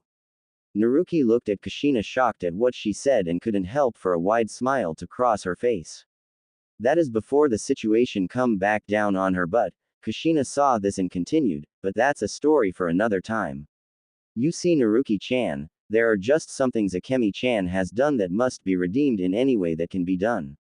Naruto-sama has to deal with her in his own way, and we can't do anything about this. But she's my friend." Kushina nodded, pulling her daughter even more into an embrace, and spoke softly. "I know, Naruki-chan. I know, but like I said, there is nothing we can do." This caused Naruki to go silent and look worryingly at her savior and her friend. Standing in front of Akemi, Naruto's eyes staring down her own without a shred of hesitation, his body imposing like a wrathful titan, pressing down on Akemi like a monstrous weight, pressing down on her. That is before the sound of lightning sounded the area. Looking fearfully, she saw Naruto's left hand crackling with pure black-purple streaked lightning. She could feel the great power condensed within the lightning that was way beyond her understanding. She honestly believed the power was strong enough to kill the Kyuubi itself. Depending on who was making the attack, she didn't doubt it. Naruto gave her an unforgiving look as he walked up to her and spoke with his lightning-encased hand inches away from Akemi's head. "Now, Biju, give me one good reason why I should not obliterate you where you stand. For the mockery you have inflicted upon our kind's name, dragging it through the damn mud and allowing yourself, you, the mightiest of the Biju, controlled by mere humans, and not only once but 3 times. His tone sinisterly demonic, which scared the already trembling Akemi even more. The Kitsune Biju couldn't tear her gaze away from the man's eyes, she couldn't help herself but be completely terrified, more than she had ever been. I mean, who could blame her? Standing before her, ready to completely destroy her, was a legend, yet also a nightmare among the demon kind. The mightiest of the demon titans, a individual all demons and even titans feared. The devil of legend, said to have created and brought the apocalypse countless times upon hell with his fights against Lucifer. Someone no one wanted as an enemy, for he himself made the deities themselves shake in fury at his name. And right now, that very devil was before her, ready to completely destroy her and her soul and send them both to the oblivion. She bowed her head in complete submission, something she never or rarely ever does, for it was against her demonic pride. But when it comes to someone that can kill you with but a flick of his hand, she didn't give a rat's ass for her damn pride. Speaking in the most respectful tone she ever used, Akemi spoke, "I know, and I know there's nothing that can ever change for the things I've done and let pass. I knew I should have been more careful around humans, especially when I knew they could enslave others, but I never expected to be caught like that." Her words laced with the greatest of honesty and truth. Naruto narrowed his eyes as the potency of the lightning got even stronger, a dark aura started to shroud his body. When she saw this, her eyes widened even more before she practically slammed her head to the ground, bowing before the devil that held her life in his hands, literally so. She spoke with the utmost pleading and truth that it shocked the 3 saddened Uzumakis. But I really want to make amends for all the mistakes I've made, even if it would take me countless years. I want nothing more than to make amends for my past failures. I swear it to you on my demon honor and every 9 of my kitsune tails." This made Naruto raise an eyebrow in slight curiosity.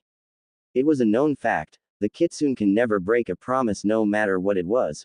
By swearing on her tails, she was declaring how much she would sacrifice to make up for her mistakes. Not only swearing on her demon honor but her tails as well. This is an interesting development. Looking into her eyes he spoke, "And what pray tell do you have that I could honestly want, and it best be good lest your soul be obliterated right now." He kept the lightning-encased hand near her face to strengthen his words. It did its job to make the kitsune tremble even more in fright. "I'm willing to become your slave for eternity," her words leaving her mouth filled with desperation and honesty.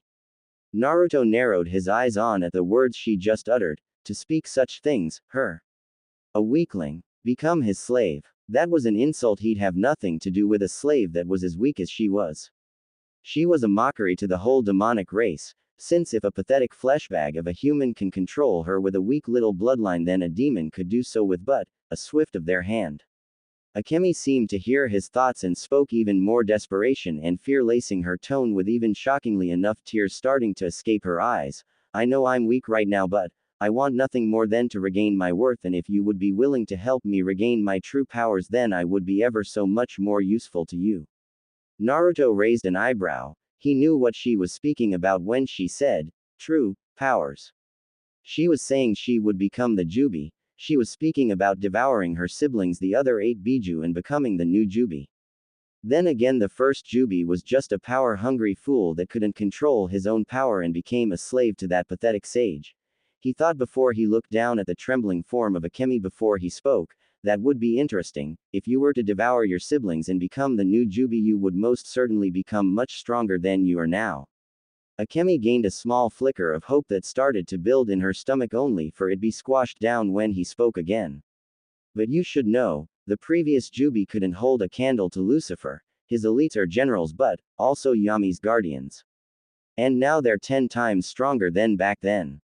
At best, all you can really do if you were to become to Kyuubi, and that's if you can control that power, you'd only be able to at best defeat some of Lucifer's rebel field commanders, since the quality is quite low these days," he said while awaiting her response. "And if he didn't like it, then there would be one less Biju alive." Akemi nervously swallowed the lump in her throat as she bit her lip, frantically thinking of what she could do before an idea popped into her mind. What if I ate their hearts? Her answer all but a shaky one that would seem so unseemly to be said from her, the Kyuubi no Kitsune. Now this got his attention. Looking down at her, the potency of the lightning seemed to lessen, as did his dark aura, making her able to breathe a bit easier. "Whose heart do you speak of?" Interest and curiously in his tone. Akemi looked a bit hopeful now, hoping she was getting a second chance. "The generals, the elites of Lucifer and Yami's guardians and chosen ones." Her answer made him quirk an eyebrow at her words. Before he stared deep into her eyes, into breaking contact for a good few minutes. Unlike him, Akemi was having a very hard time keeping contact with his eyes, for the overwhelming power he excluded made her so very weak in the knees, and her demonic instincts just screaming at her that this was the ultimate alpha. He stared at her before he spoke. "As you are now, their Yukai would rip you to shreds in just a few seconds. Now if you were to become the Kyuubi and stronger than the previous, many times stronger, since we both know the first Kyuubi was weak and couldn't control his power due to his immense bloodlust, which soon swallowed him whole and became nothing more than a mindless beast before he somehow gained entrance to Ningenkai, and you know the rest, how he became a slave to that sage and split its power. Now tell me, can you, unlike the first, handle the power if the Kyuubi and getting stronger along the way, or will you become a mindless beast the same as the first Kyuubi?" His words cutting deep into Akemi's soul. The Kitsune lowered her head as she thought for a moment, which didn't take very long when she snapped her face up to him. Her crimson-slitted eyes that were once filled with fear and nervousness were now just flowing with determination. Her gaze standing strong with his own. "For you, your lordship, I will and shall endure even worse than that, and in your name I will become stronger and not let the power consume me and bind me like my predecessor. That I swear utterly and completely." Her words rang true. Staring her down, Naruto could see she was speaking the complete truth. Then with a slight twitch of his wrist he flicked his hand away, canceling the lightning around his hand. His aura diminishing, allowing Akemi to breathe all the easier. The Uzumakis that watched looked ever so hopeful at what he was gonna do. The little girl Naruki looked the most hopeful out of them all. Turning around slightly, he looked over his shoulder and gave her a expecting gaze. Very well then, prove to me how much you're willing to go. Prove to me you want to get stronger, and if you should impress me, then you will be spared and become my slave," he said before looking back at the Uzumaki women. Walking up to them, ignoring the thankful look Akemi was giving him, he spoke with a commanding tone that made the three freeze. "Mito in the field, show me what exactly she's capable of and do not hold back," making her know he wanted her to not hold anything back. Even if the Biju is a friend, she isn't to hold anything back on her. Mito bowed slightly before heading toward Akemi, an impassive look on her face that conveyed how much she was mentally thanking her master for giving Akemi one chance. Walking up to Kushina and Naruki, he turned around and watched the fight about to come. When he felt two pair of eyes on him, though, he briefly looked down to see the thankful pair of violet eyes of Kushina and the happy giddy ones of Naruki. Kushina was quickly up on her feet when her master was right beside her. That didn't mean she relinquished Naruki from her arms. As the three watched Mito and Akemi get ready, Kushina cast her gaze to her master every so often and back to the front. She couldn't help but feel even more happy of being the slave of someone like him, even if he was close to killing Akemi.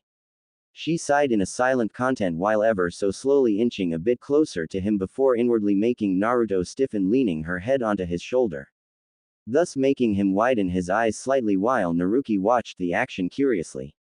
Looking down at the redhead leaning on his shoulder, Naruto narrowed his eyes as that jolt came back and in full force as well.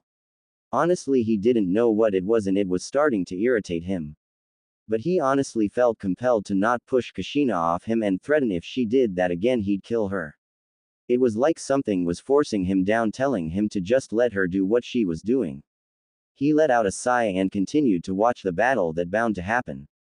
He never saw the wide smile on Kushina's face or the blush on her face that could make a tomato look deathly pale. She thought when she did this he'd push her away instantly, but, to her immense shock, he didn't. He was letting her lean on him. More so, the way he shifted a bit, allowing her head to comfortably rest between his shoulder and chest, made it all the more better for her. She sighed once more, this time feeling the overall warmth coming from her master, which blanketed her body like a warm blanket, a blanket that would protect her and Naruki from the cold. Briefly looking at her daughter, she saw her slight surprise that she was asleep right then, quietly snuggling into her more and more. "Naruto-sama, thank you for giving her this chance," she muttered, to which he just grunted. "It still depends, Kushina. If she cannot impress me with fighting Mito, then she shall not get this chance. It all depends if she is willing to go beyond everything to get stronger and make amends for the mistakes she's made. If not, she will die no matter what." She just nodded, knowing it was absolute. His word was law to them and knew it couldn't be broken no matter how much you didn't want it to be so. So Kushina just closed her eyes for a moment, enjoying herself from feeling herself leaning against her master. She then opened her eyes to watch the battle that was about to begin. "Very well then, master." With Mito and Akemi standing on opposite ends, Mito and Akemi eyed each other as they stood ready to fight one another. Mito eyeing her former prisoner with an impassive look as our demonic aura started to leak off her and shroud her body in a crimson-purple aura. As Akemi gave her a stare filled with determination and the will to win, something that made her mentally smile at. Akemi, letting loose her demonic power, made her appendages come out with 2 long crimson fox ears and 9 flowing fox tails flow from out her backside. The whiskers on her face deepened till they literally became real. Her hands soon became claws as fangs protruded from her mouth. Mito, seeing Akemi was ready, spoke. "Now Akemi, let's see how willing you're ready to go to impress master." With that, Mito pulled out her hands and before speeding toward Akemi, the Biju doing the same.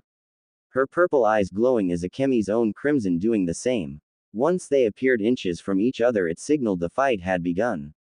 Boom! A explosion of smoke and dust erupted as Mito and Akemi struggled with a headlock grasp, their hands grasping the others in a ever-tightening grip.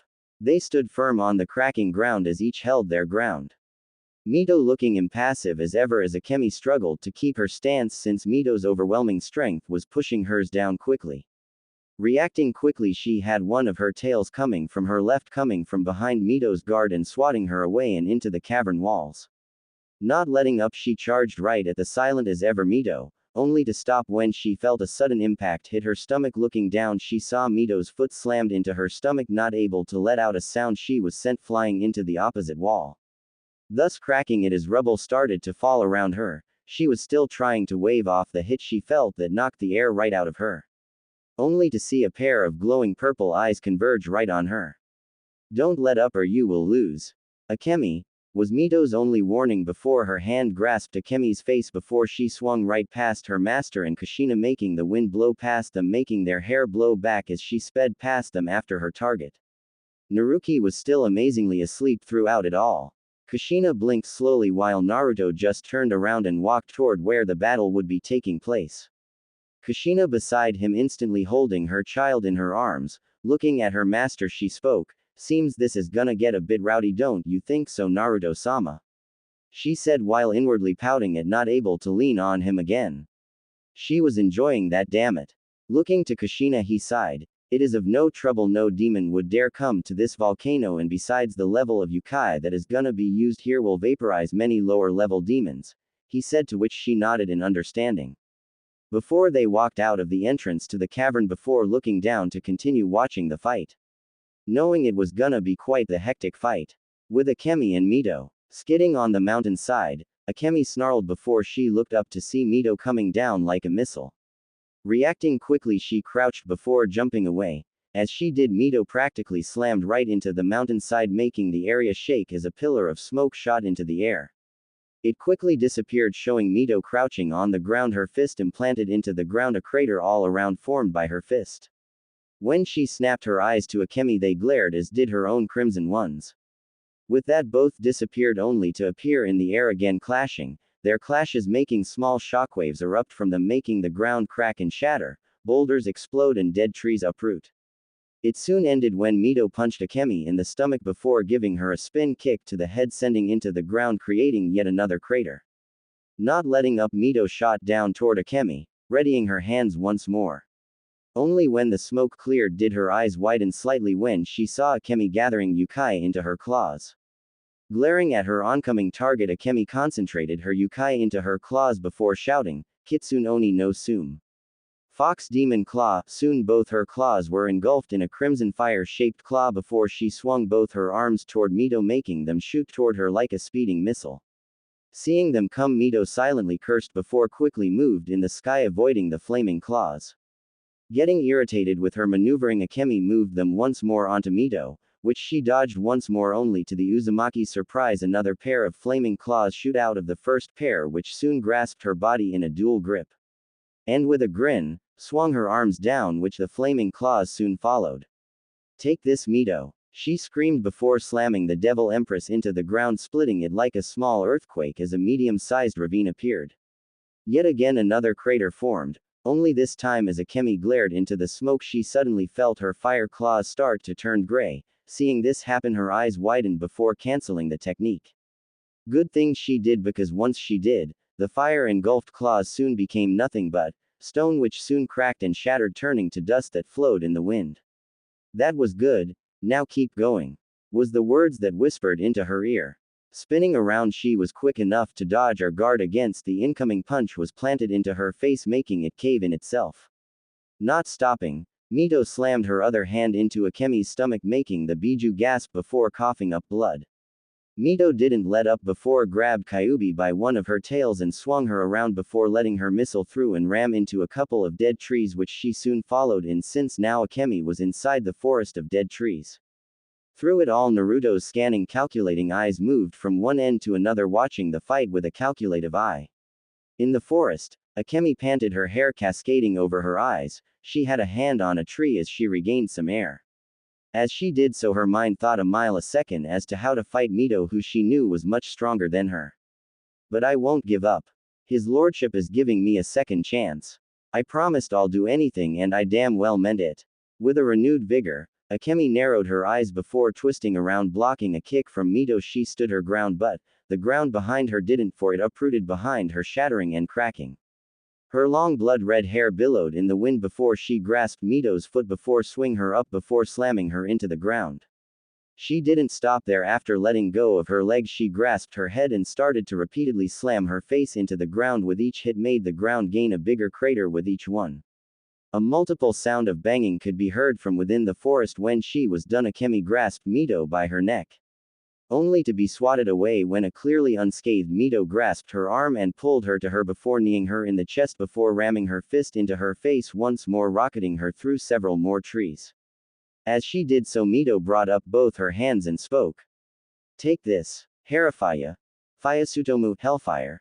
Firestorm, and then suddenly she raised her arms into the air as her hands suddenly shot out multiple orbs of hellfire into the air surrounding the minuscule area where Akemi was. As she did so, her eyes glared at the struggling Akemi. If you don't wanna die, then I suggest you get up, was her words before she dropped her arms downward, which the orbs somehow followed her movement. They suddenly shot down toward Akemi. Seeing this and seeing no other way out, Akemi grit her teeth before expelling her yukai outwards, surrounding her body in a sphere of blood-red yukai. She hoped it would withstand. Boom! A sphere of hellfire erupted from the forest, destroying all in its path. The ground shook and cracked as the chaotic winds and shockwaves formed. The attack blew past Naruto and Kushina, which didn't do much but ruffle their hair. Their eyes were on the fight completely, while Kushina led a small thank you that Naruki wasn't awake right now. That was smart of her, condensing her yukai around herself like a protective barrier. It was a good plan, Kushina said, to which Naruto just grunted. It wasn't enough, his words flowing in the chaotic winds of the aftermath shockwave. But his eyes were now showing a flicker of interest. Forest crater. Within the giant crater that still had smoke rising from within was Mito, standing there impassive as ever, her kimono billowing slightly in the wind. Her hair covering part of her eyes, which didn't stop them from glaring down below her at the smoking form at her feet. On the ground was Akemi, not dead but not fine either. Her body had slight burns and her kimono was burned greatly, showing much of her body. Parts of her silk black bra and panties, but none to showing. Her face though showed frustration above all. Damn it, I won't lose here. No, I won't, she said, not wanting to lose this last chance at life. A life she so desperately wanted more than anything. Mito, looking down at Akemi, just sighed. Akemi, you need to do a lot better than that to impress Master, if not you will die here, she said. Akemi seemed to stop struggling as she thought of what Mito said. She's right, I've been doing nothing to her, she doesn't have a scratch on her. I've been doing this all logically. I don't want to lose here. I want to make amends. I want to win this. I want to gain his lordship's interest. Akemi's eyes soon snapped open as her crimson eyes soon glowed pure blood red. An animalistic growl escaped her throat. Her eyes were glaring into Mito's own purple ones before she clawed at the ground. Then with a quick snap, Akemi abruptly stood up, her features getting more animalistic, her tails now waving around her in a slow motion. Crouching low on all fours, Mito let out a small smile. Good, you're getting serious. Then show us what you have. Kyuubi no Kitsune. With Akemi rocketed toward Mito in a much faster speed, making Mito's eyes widen slightly. She didn't have time to put up a guard as a clawed hand rammed onto the side of her head. Her eyes widened a bit before her face met the ground once more, only this time the ground exploded upon impact. She briefly looked up to see Akemi's face, her crimson slitted eyes flashing, her growling like that of the true demonic fox she was. She smiled before it vanished. She soon kicked Akemi off her, sending the biju into the air, which she soon flipped in the air. Standing up, Mito cracked her fingers before speaking. Good. Come at me, Akemi. Show Master your resolve. Show him your will to get stronger and make up for your mistakes, her demonic voice carrying a softer tone. With that, two shot toward each other. They both spoke in their own demonic tones as their demonic aura flared from them, destroying the ground around them or distorting the air in Akemi's case. Haru. Barajingu Ken, Hellfire. Blazing Fist, she said as her whole right was engulfed in hellfire, not burning her a bit as an sphere of hellfire shrouded her fist, making her whole arm blaze with hellfire, and a condensed sphere of highly concentrated hellfire surround her fist. Akemi didn't let up either, for she channeled most of her yukai in her left claw, making it explode with her yukai, making it glow with her crimson flame-colored yukai. She let out a small growl before she spoke of her technique. It soon formed into a snarling crimson-eyed yukai kitsune, its maw wide open, showing a pure black orb within its maw, getting bigger each second. Oju Ado. Kitsune Sutairu. Kyuubi Furu Kudo Amari Dama. Biju Art. Kitsune Style. Nine-tailed full-powered Amari Sphere. Hearing her words made Mito's eyes snap wide open. As did Kushina's. Naruto's own eyes though lit up with full interest as a small smirk crossed his features. Hey, crazy little vixen, he thought, giving a slight chuckle as his hair shadowed his eyes from the swaying winds of both techniques giving off. Kushina eyed the technique until she hugged her daughter, a bit more worried the aftermath might hurt Naruki. Naruto, seeing her distress, spoke, "Don't worry, this aftershock won't hurt the child." She immediately calmed down. Just hearing her master's calming words made her feel at peace. "Why, yes, Naruto-sama," she uttered. Seeing she was calm, Naruto turned his gaze back at the two fighters and eyed Akemi with a approved eye even if she didn't see it. The fact the approval was there showed how much she had already impressed him. Mito, seeing the attack coming at her, pushing her fist toward the attack knowing the surrounding area was gonna be in great destruction afterwards. How right she was. H-A-A-A-A-A. Akemi shouted, plunging her full-powered attack towards Mito's own. The Devil Empress, impassive as ever, slammed her own attack with the opposing one.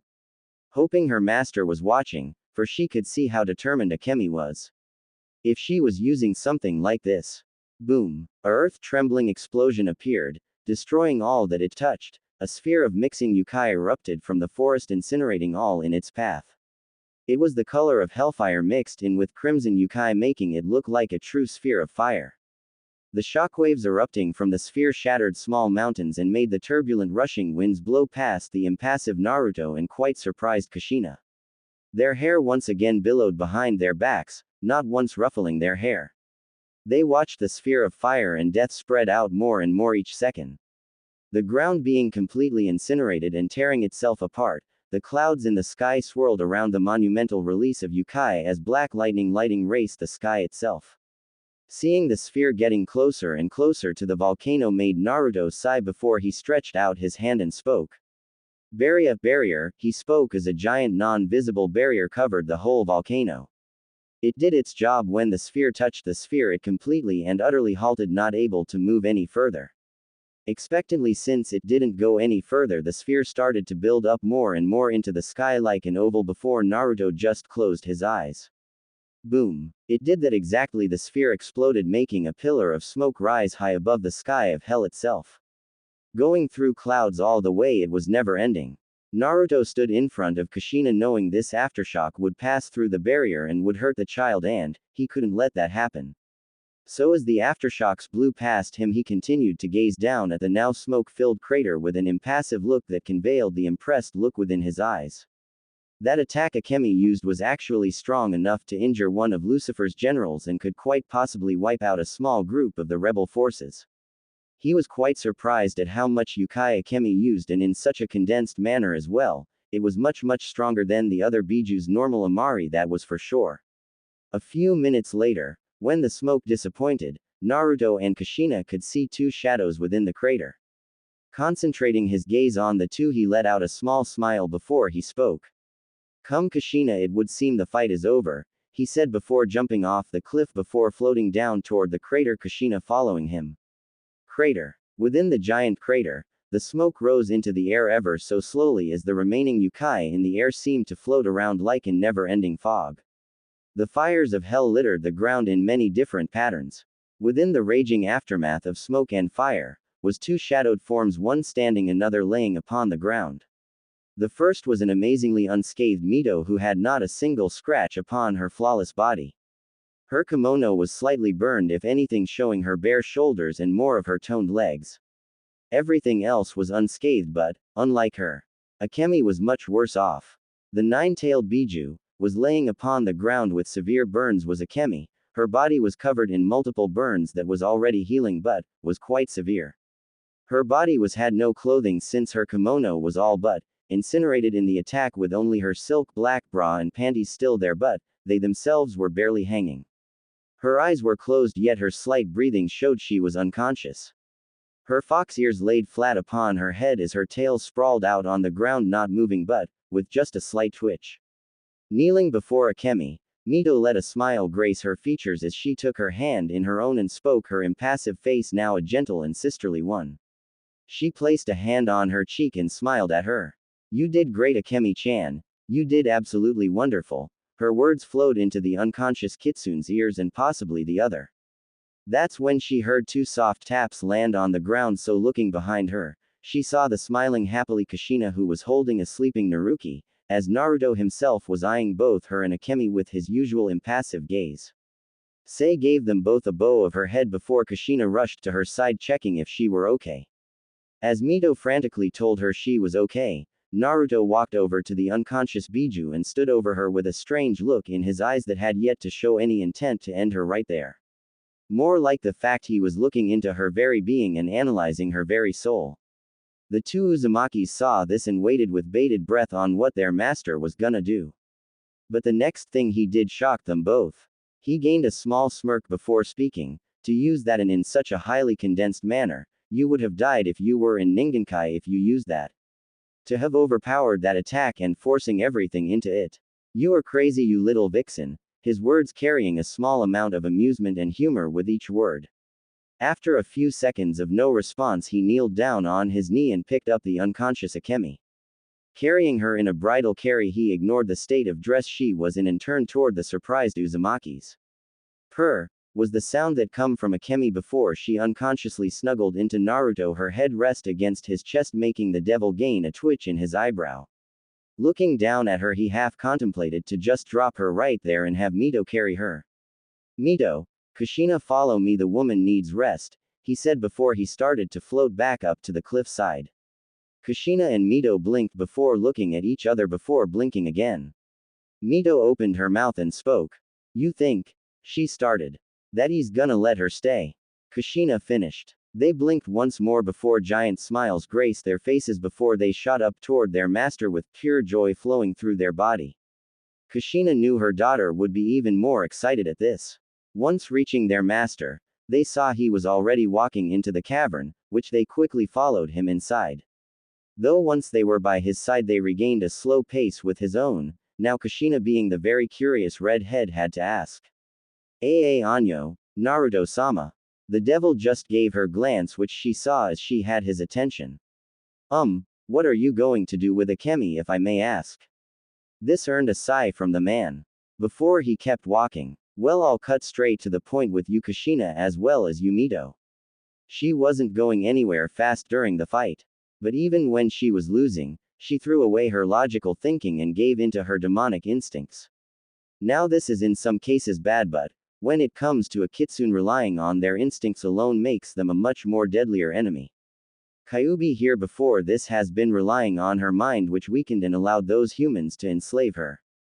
That's not the only reason, but that when you two had that last clash, the power she put into that attack was a great deal of amount, he said, getting both of their attention as they absorbed the information from him.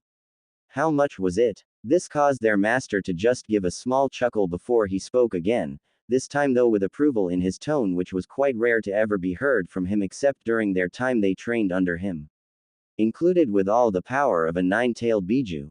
She forcibly pushed more Yukai into the attack, making it having the amount of Yukai compared to one Kyuubi, and one Hachibi. This got gasps from both of them since they both knew from personal experience that using such levels of Yukai was very deadly to yourself. If you were to overexert yourself, you could start to die slowly if you emptied your reserves to complete zero, and even beyond that. Your body would slowly tear itself apart without Yukai to help keep your body be stabilized. How did she have that much Yukai? Kushina asked, her eyes gazing down on the unconscious kitsune with awe and admiration in her eyes. Naruto just gave her a glance, not breaking pace. Remember about the Yukai gates each demon and devil has? He received a nod. They remember that lesson. The Yukai gates were similar to the celestial gates the humans have, but the Yukai gates obtained much more Yukai and increased your power 100x with each one you open. There is said to be 7 in all, named for each sin known to the 3 realms. That had seen their master release one, just for a demonstration, and when he unleashed the first gate they were immediately slammed into the ground by just the immense pressure of the Yukai flooding from their master's body. They still had nightmares when they remembered his appearance. It was so terrifying they were nervous around their master for a good couple of weeks.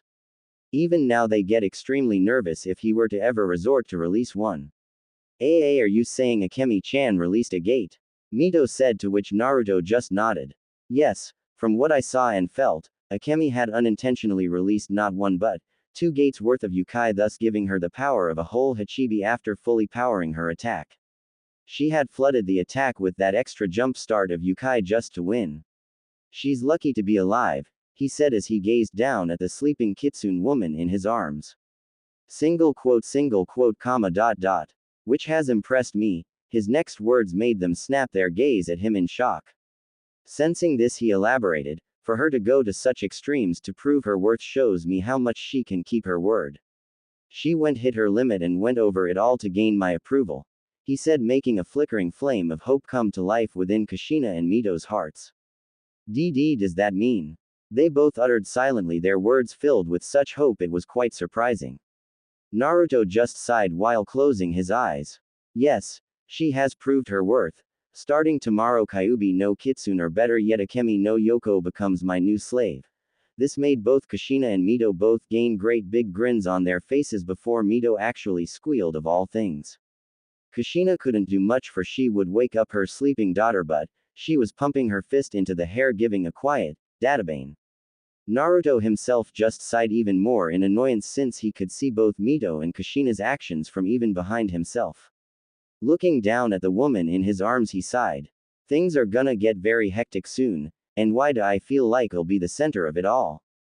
10 minutes later, after following through the cavern, the group of 3 with the sleeping Naruki and unconscious Akemi counting as 2, they had arrived to Kushina and Mito's shock, something that was completely beautiful, in their opinion, for before either eyes after going through so many channels within the cavern.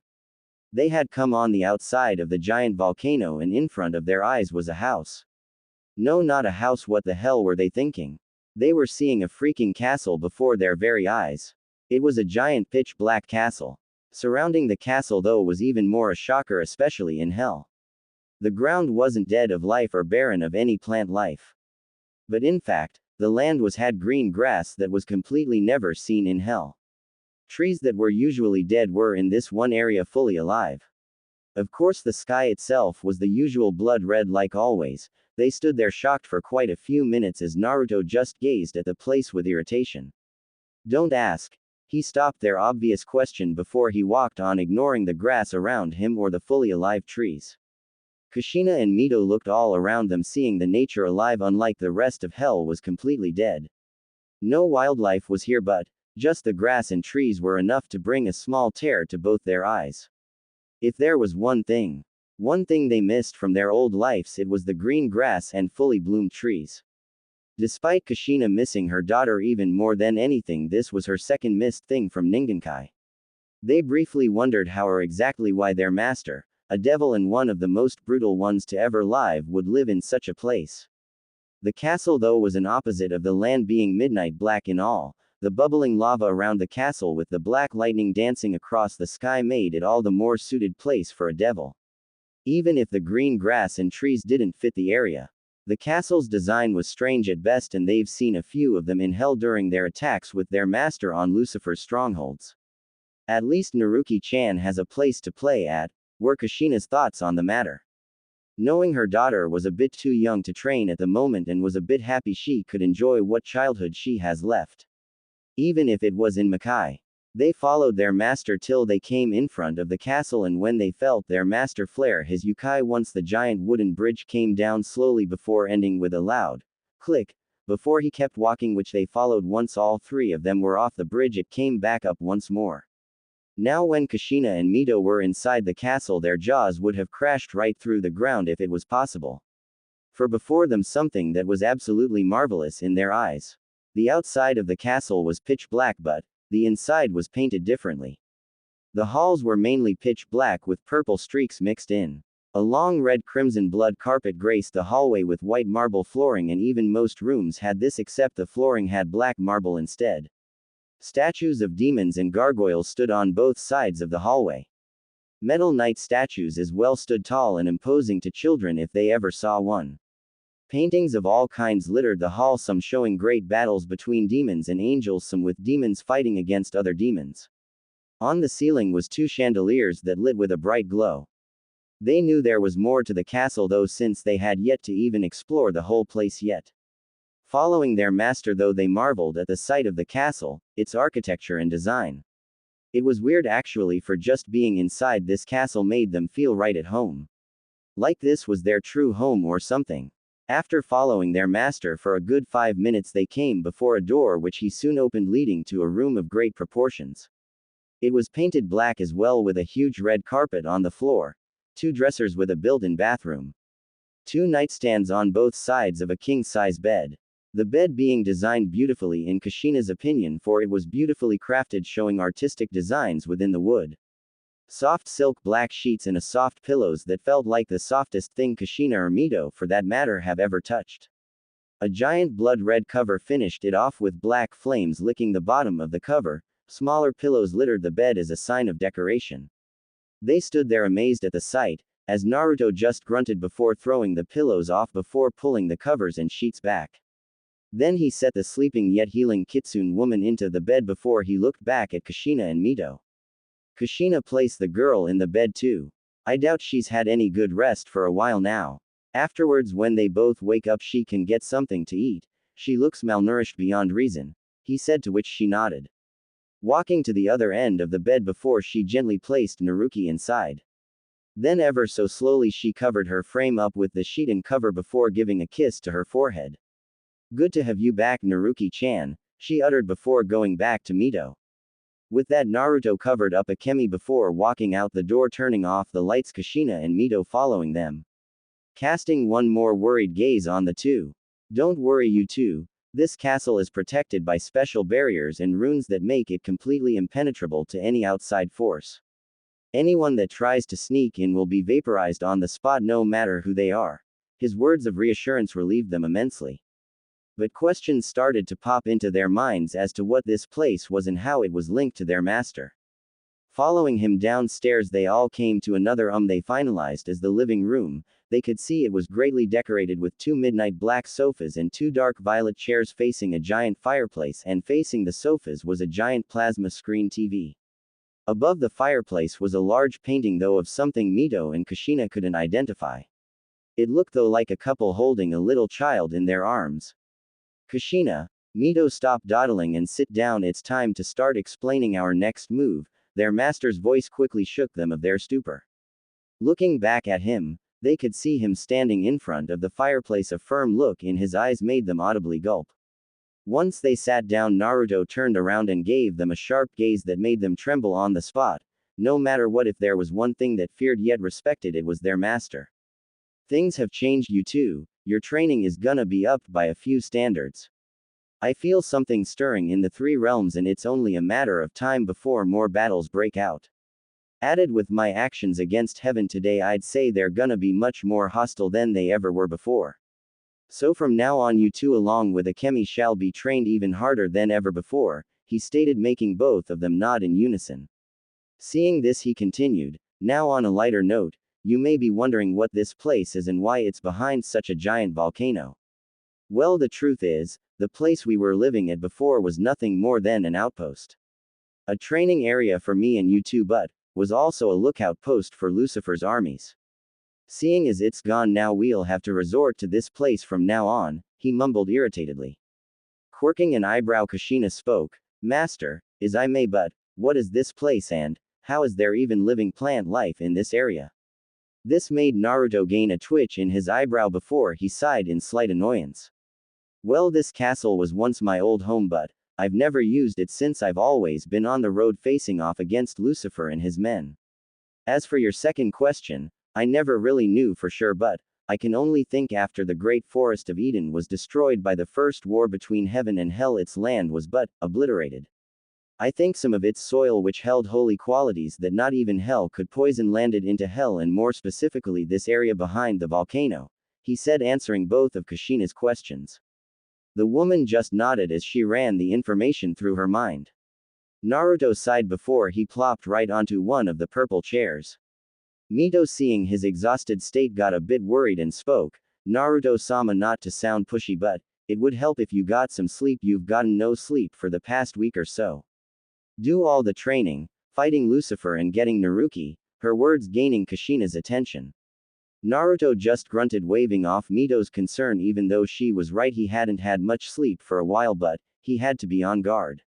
Lucifer could send his men out anytime, but knowing he was inside this castle was all the assurance he needed to lower his guard.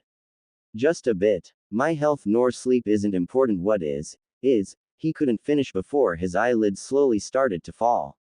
Seeing this, Mito and Kushina stood up, worried only to see him in a few seconds passed out on the chair. Seeing he was asleep, Kushina and Mito both smiled briefly. Master is always watching out for us, even when he doesn't show it, huh?